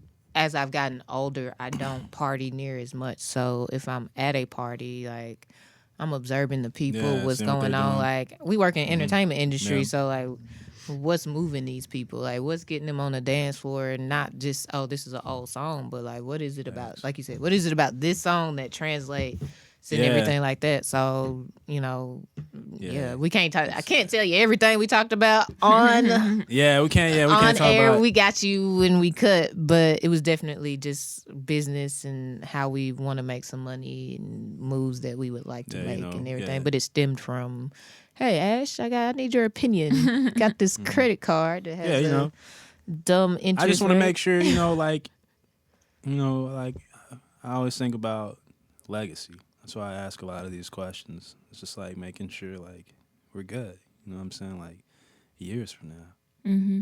I know, especially like my family and shit. Like, they don't know shit about like credit like that. I was talking to my mom about it this morning. Like, she's like, yeah, I got like a couple credit cards and shit. Then, like, from the research I've been doing, I was hitting her with some shit, and I could just tell that she was like, oh no, I don't know about what you're talking about right now. Like, oh, okay, you really been like hitting the books on that shit. Like, you know what I'm saying? Like, certain business credit cards and things like that, man. Just like set yourself up. Certain like APY, like bank accounts and shit for like interest on money and stuff. Like, yeah, all these things. Yeah. Like they say, like, women, y'all mature a lot faster than we do as men. And I'm gonna give y'all that. I don't disagree at all. But I think what they say about men, like, once you hit 25, you start thinking different. And it's hitting me now. I'm thinking a lot differently. At 25. Some men at 25. Because I know some men at 40 that I'd be like, you are not 25. Let it go, bro. Let it go. Yeah, some guys like hang on to the past, which is funny because I feel like, man, we shouldn't hang on to the past. I feel like things get better for us as we get a little older. So it'd be a little weird to I feel like stay. It gets better for everybody. I tell people all the time. Like 30 was just a game changer for me. Well, yeah, I mean, there's a whole notion in your 20s, 30s, things like that. I think it was Tyler. I'll be bringing that up. It was Tyler, the creator, who said that. It was like the 25 thing. He was like, yeah, man, when I hit like 25, he was like, yeah, I just knew what the fuck I had to do. It all made more sense. Yeah. There is a shift. There's a shift. At 25, because I had like a little minor crisis. Is it like it wasn't like my 30 crisis, but 25 was definitely like. I had that at the beginning. Wait a minute. Well, I had that towards the end of like last year. I was just like, damn, man, like 25. Then like my cousin, shouts out K Wash. It's my nigga birthday today, man. Cuz birthday Happy today, birthday. man. So I had like 5 people I knew whose birthdays was yesterday, like April 2nd. It was crazy. It was like 4 or 5 people.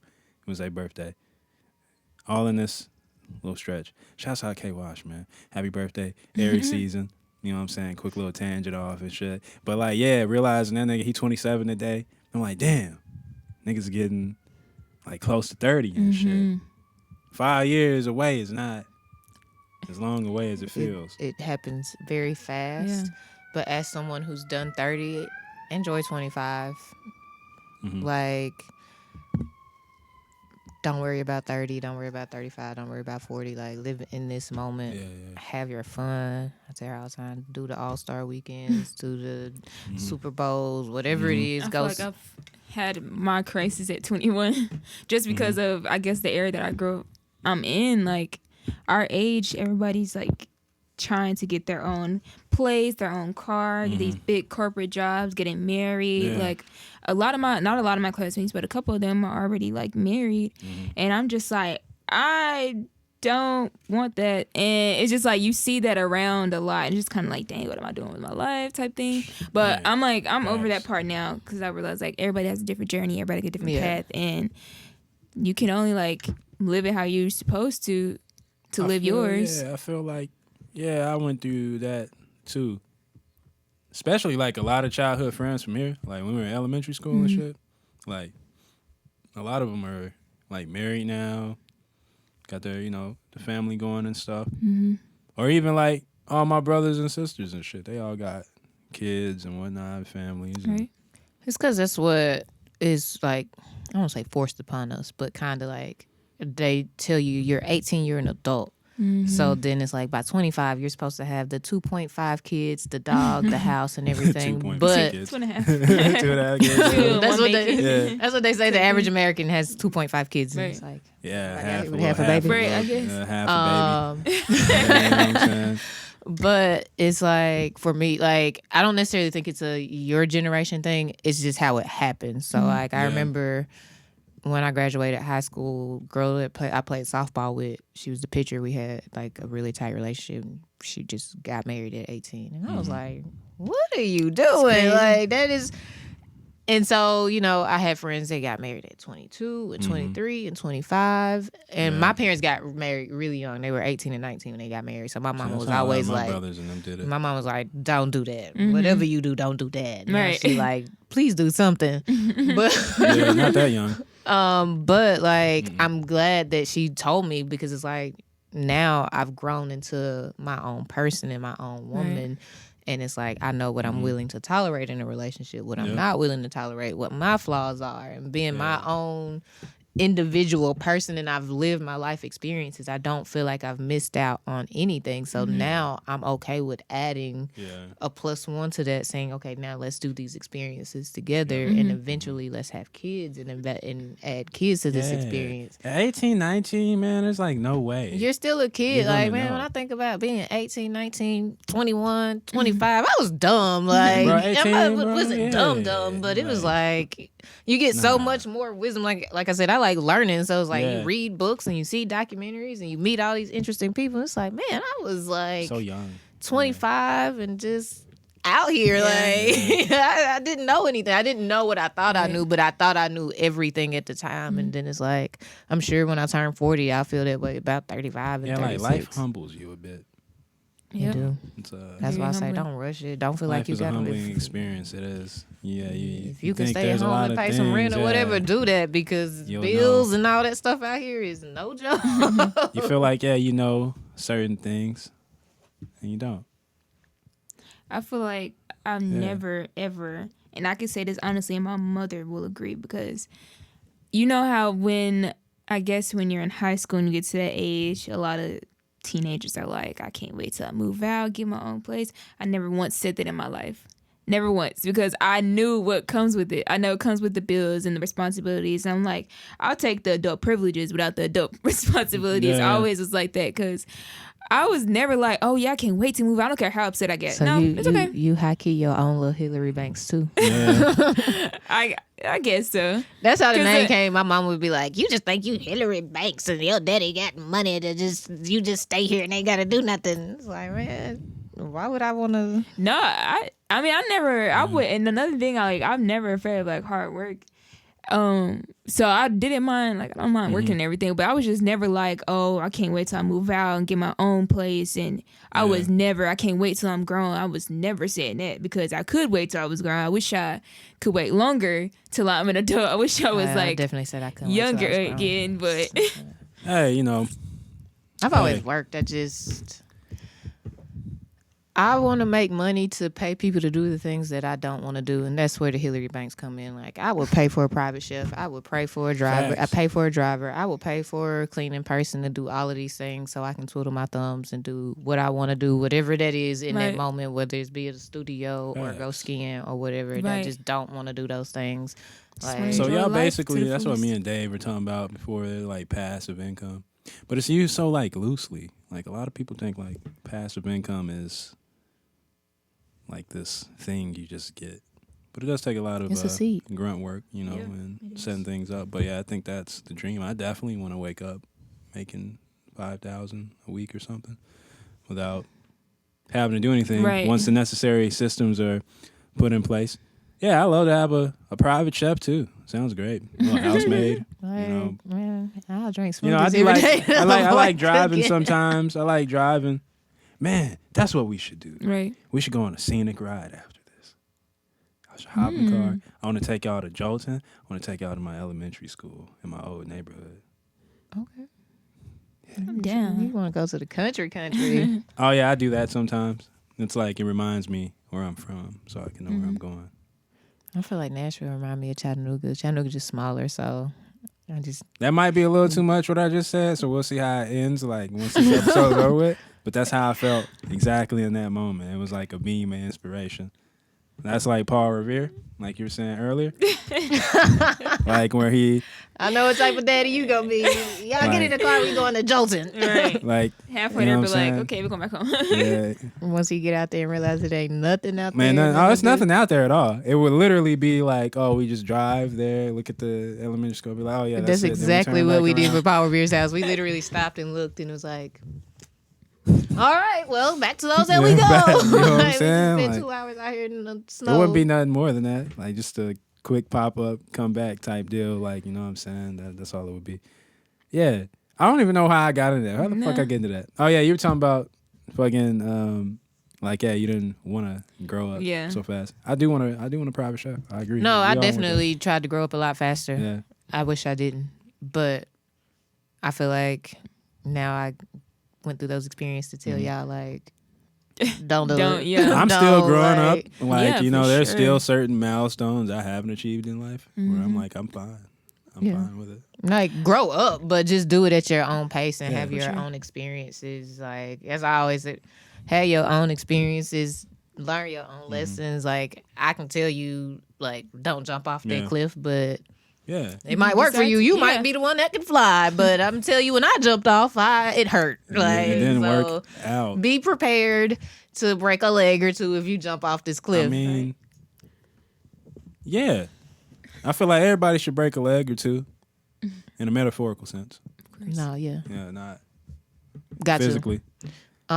Experience teaches wisdom. So if you never going through anything, like if you never going through anything, if bad things never happen to you, then you're not gonna have the wisdom to see it the next time. Like everything that I know has come because it might be something good or something bad, Or bad. but I done been through some stuff and it's what it is. Like I lived out here 10 years by myself for the most part. Like that's learning, like, cause now that's a whole nother system of like, okay, that's why I say that's like like that it's a true home. real deal, like personal life learning though. I feel like that's where I'm at. It's the personal life learning shit. That's why I'm asking all these credit questions and things like that. It's those.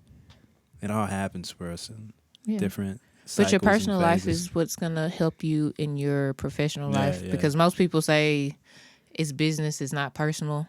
Well, a lot of people say that. I ain't gonna say most people. A lot of people say, "Oh, it's business, not personal." But very few people can operate in a way where it's like it's truly not personal. Yeah. So like a lot of people. your personal life definitely. We need to work affects on that in business. our community for sure. Definitely. See a lot of that. Yeah, like niggas like, nah, bro, I'm mad. But they be mad. But they really be They mad. really be mad. And we're like, come on, bro. I thought you weren't mad, bro. Nah, bro, I was actually feeling a little something about that. And if know you what I'm are, saying? be honest about it. Like, I feel like forgiveness is key. Yeah. Forgiveness does not equal restoration. So It doesn't.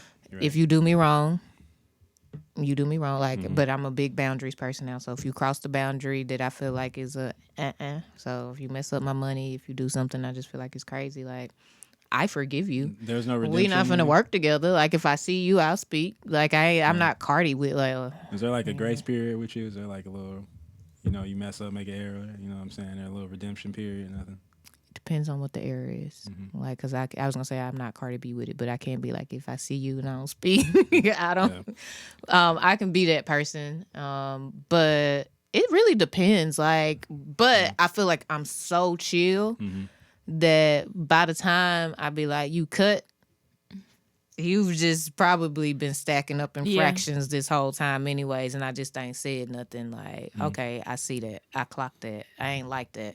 And so they've already went through like multiple grace periods already. At this point, several. Like I'm really chill. Like it's so hard in my opinion, to get in my bad side. I'm super loyal, and like I'll give you the shirt off my back if I have to. If you're going through something, so for me to be like, I just don't rock with you like that. Yeah, you really had to do something because like I'm very easygoing to be around. So yeah, I feel that. What about you?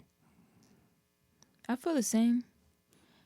I feel like I'm in a point in my life where I have to learn how to tell people no, and that is very hard for me. Oh, so you're used to saying yes? Yes. Ah.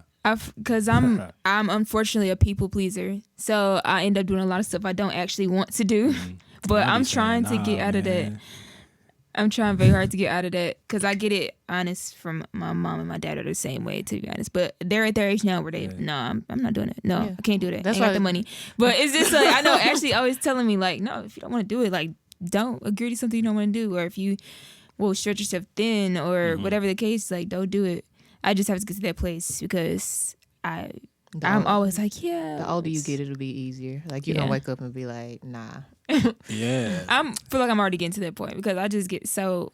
I'm doing too much. I can't do everything. And I want to be helpful to everybody. I want to support everybody. I'm very big on that. And I'm a giver. I love giving.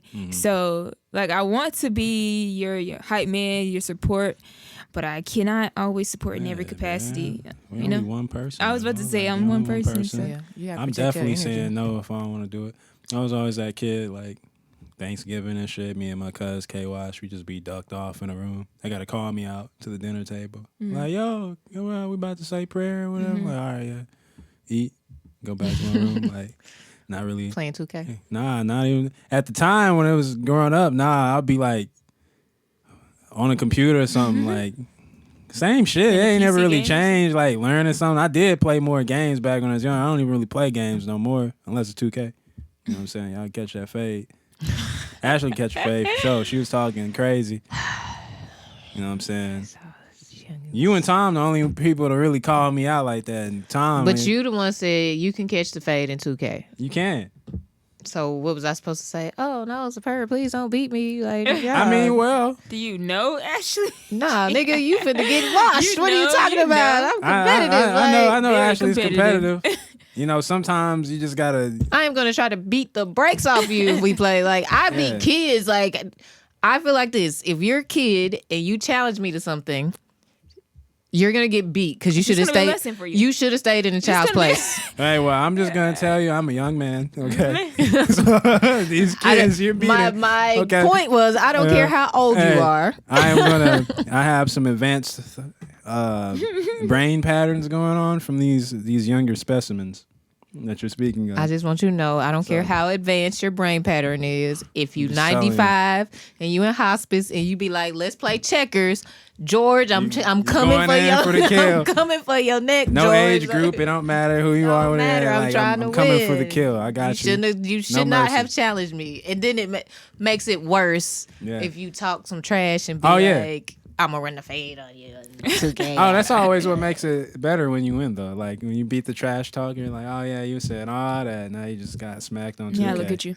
Because I played sports. I was never like the trash talker. Like I'm gonna just go out there and play. Oh, in physical sports, I never talk trash. I always lost. It was when I did cross country, I literally got last every race. Except for one race, I got second to last. And that was a big one for me. Mom was right there cheering for me. Right she should. Like, let's go. Like, stamina. That's the only thing about being a parent for me. Like, I'll be like, if you get your ass off this field, you just keep losing. We finna figure this out. Like, you're doing something else. We gotta do something else. Like, if it ain't coming, I'll give you like a year or two to kind of figure it out and learn it. But if it's not coming, we gonna get in something else. Cause it was never. We not no losers. Boys and Girls Club. I was part of Boys and Girls Club for basketball. I didn't score a point the whole season ever. I was part of the starting lineup, but I never scored. So, did you like pass the ball and stuff? I tried. It probably got stolen or something. I was just not a sports guy. Yeah. But you know what? Ain't no wrong with that though. Yeah. Like you have to try it to know that you're not. I don't know why my mom didn't get it earlier though. It was her trying to do it. Like, but y'all from the South, and honestly, in the South, like sports is our thing. Like more so than music. I know for me, like my dad's a sport. Like my family don't necessarily understand the whole music thing. I love music more than I love sports, but I love sports. And so, like, especially in Chattanooga, like, sports is your way out. You play real hard, get you a scholarship, and get your education for free. Gave me anxiety, dude. Like, sports. I can believe it. Man, like, damn, man. You're like, fuck, I gotta be good now. Right. Like, I feel like it was the same with my family, music and sports. Football, mostly. But music for sure, obviously, but... Football and softball, like, because girls don't play football. Right. So, like, all the girls, well, not all the girls, but the girls in my family, softball is the thing. And then the boys are heavy into football. We all like basketball, but not like my whole family out in Auburn right now. My cousin finna play. Go Auburn Tigers. Shout out to y'all. For Auburn? That's tight. Yeah, my cousin plays softball for Auburn. Yo. That's the only reason why I would ever root for them. As soon as she graduate, we Tennessee all day. Yeah, I got you. Back to Vol Nation. I bleed orange. But yeah, so I feel like it's a Southern thing. Like we're just honestly. It's a big Southern thing. sports team. Hey, you're right. It is. Especially back in Texas. Football is a real big thing over there.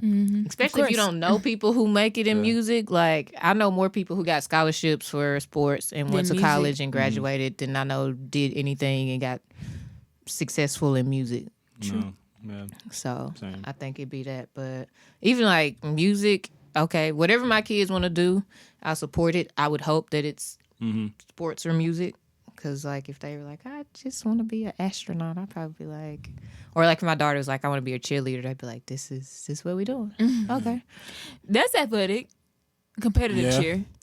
It really is. To a degree. It is. is. Do you see the stuff that they be doing? I mean, yeah, to a degree. I have a respect for I have a respect for it, but what I'm saying not is, getting up there doing all those I'm not going to flips get up and do it either. But what I'm saying is, like, in my family, we start sports early. So at age 4 or 5, if you're like, I want to be a cheerleader, I'm going to be like, I got to get up on Saturday morning for you to get out here and cheer. Wave some Yeah, pom-poms. cheer, you know what I'm saying? Like, you got to be fit and stuff for it. And, you know what I'm saying? I just feel like.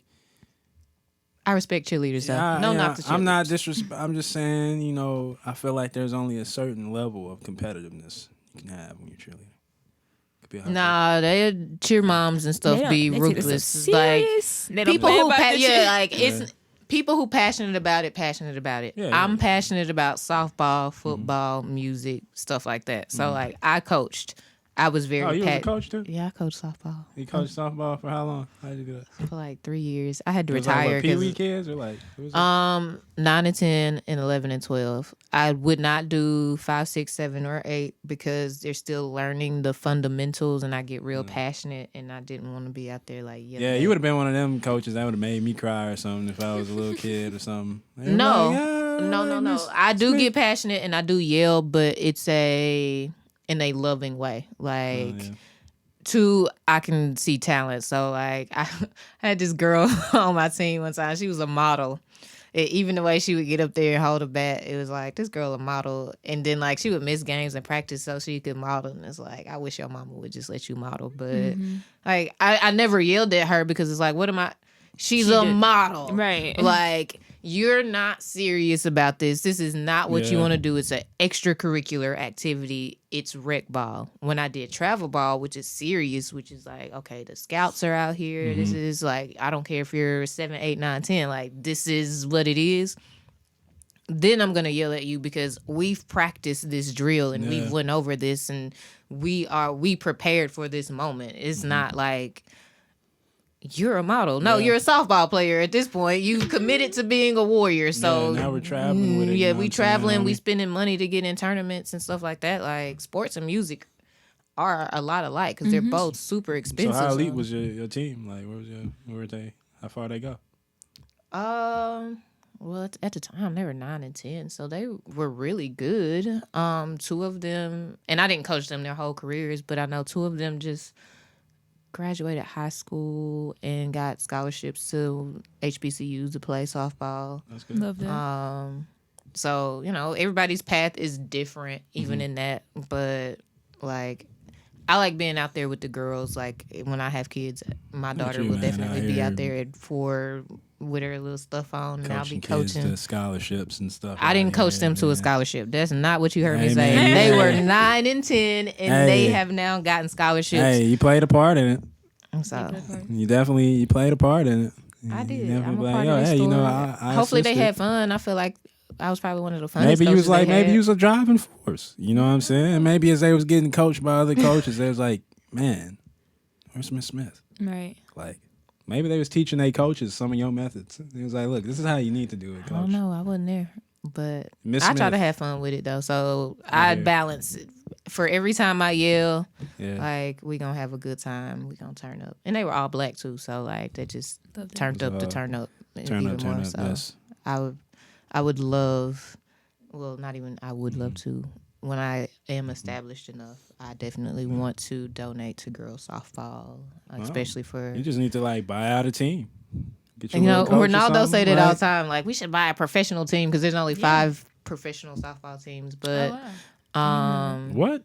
I did not know It's that. only 5? Only 5. So them niggas just be playing each other hella times throughout the same season? Softball's big on tournaments. So like I said, my cousin's at Auburn, and they play the Florida Gators this weekend. So they play Friday, Saturday, Sunday, and so it's a best of series. So softball is big on tournaments. But how the hell the pro league only got 5 teams, but we got all these colleges with teams? Softball for girls is still fairly new. So like when I played in high school, softball was nothing. Like all this stuff that they had now, these trainings and equipment and stuff. Like if you just got hit in the head, you just got hit in the head when I played. Now they got all kind of special masks and helmets and stuff. So like sometimes I be understanding with old people like y'all just soft. Like I mean the WNBA don't have a lot of teams either. I think the WNBA only got like 10 teams or something like that. Yeah, so it's growing though. Female in sports, that's how it is. Yeah, like college softball is the pinnacle of softball, and they don't play. It's so serious. The College World Series is in July. I really want to go. I'm hoping my cousin will make it so I can have even more of it. Reason to go. It's in Oklahoma City every year. They just had a big tournament in Clearwater before like the season opening, and like UCLA and all these teams are here. So it's still fairly new. Yeah. Give it about 10 years. It's going to be something serious. We'll get about 5 more teams. Well, I don't know about the pro league, but they should. I would say, yeah, because like as you keep pumping out all these college athletes, they don't have anywhere to go. Right. And not to me, if you're a smart investor, then you would want to invest now in it and get in on it early. But it's a very expensive sport. Like you got to have the training. If you pitch, like you don't see a lot of black pitchers because you got to have a pitching coach and batting coaches and all this kind of stuff. Wow. So I want to have a nonprofit that's dedicated so girls can learn a sport if they want to learn a sport. It kept me out of trouble. A lot of trouble because when I think of the trouble I got into. Competitive sports person. The trouble I got into is like, man, if I wouldn't have played softball, then I probably would have been in way more trouble. Man, well, I don't know. We can't let this go on too long. No, we'll just talk for hours. Yeah. I can do this. But you know what? This is a very great episode. I enjoyed this. Glad we were able to come and kick it. This is very cool. This is shouts out Tom, by the way. Came and took over Tom's spot. Yeah, took over Tom's spot today. It's a talented 10 takeover. Make it in, you know what I'm saying? It's all good. He's out there in your territory right now. He's out in Florida enjoying himself. Probably got his toes out at the beach. No, I can't let this episode end before asking about beach culture. What about beach culture? Do you go to the beach? Neither one of y'all? I do. Me and my family just went. I was going to say, they just It was really nice. It wasn't... Because I've only been to the beach 3 times. That was my 3rd time going. How far are y'all from the beach? I'm probably like 45 minutes out, yeah. Oh, so y'all are not. I thought y'all were like right by the beach. Nah. No, Orlando is in central Florida, so it's in the middle of the state. So what is the city that's right by the beach? You got Daytona, you got Cocoa, you got Clearwater. Tampa's a lot closer to the beach than Orlando is.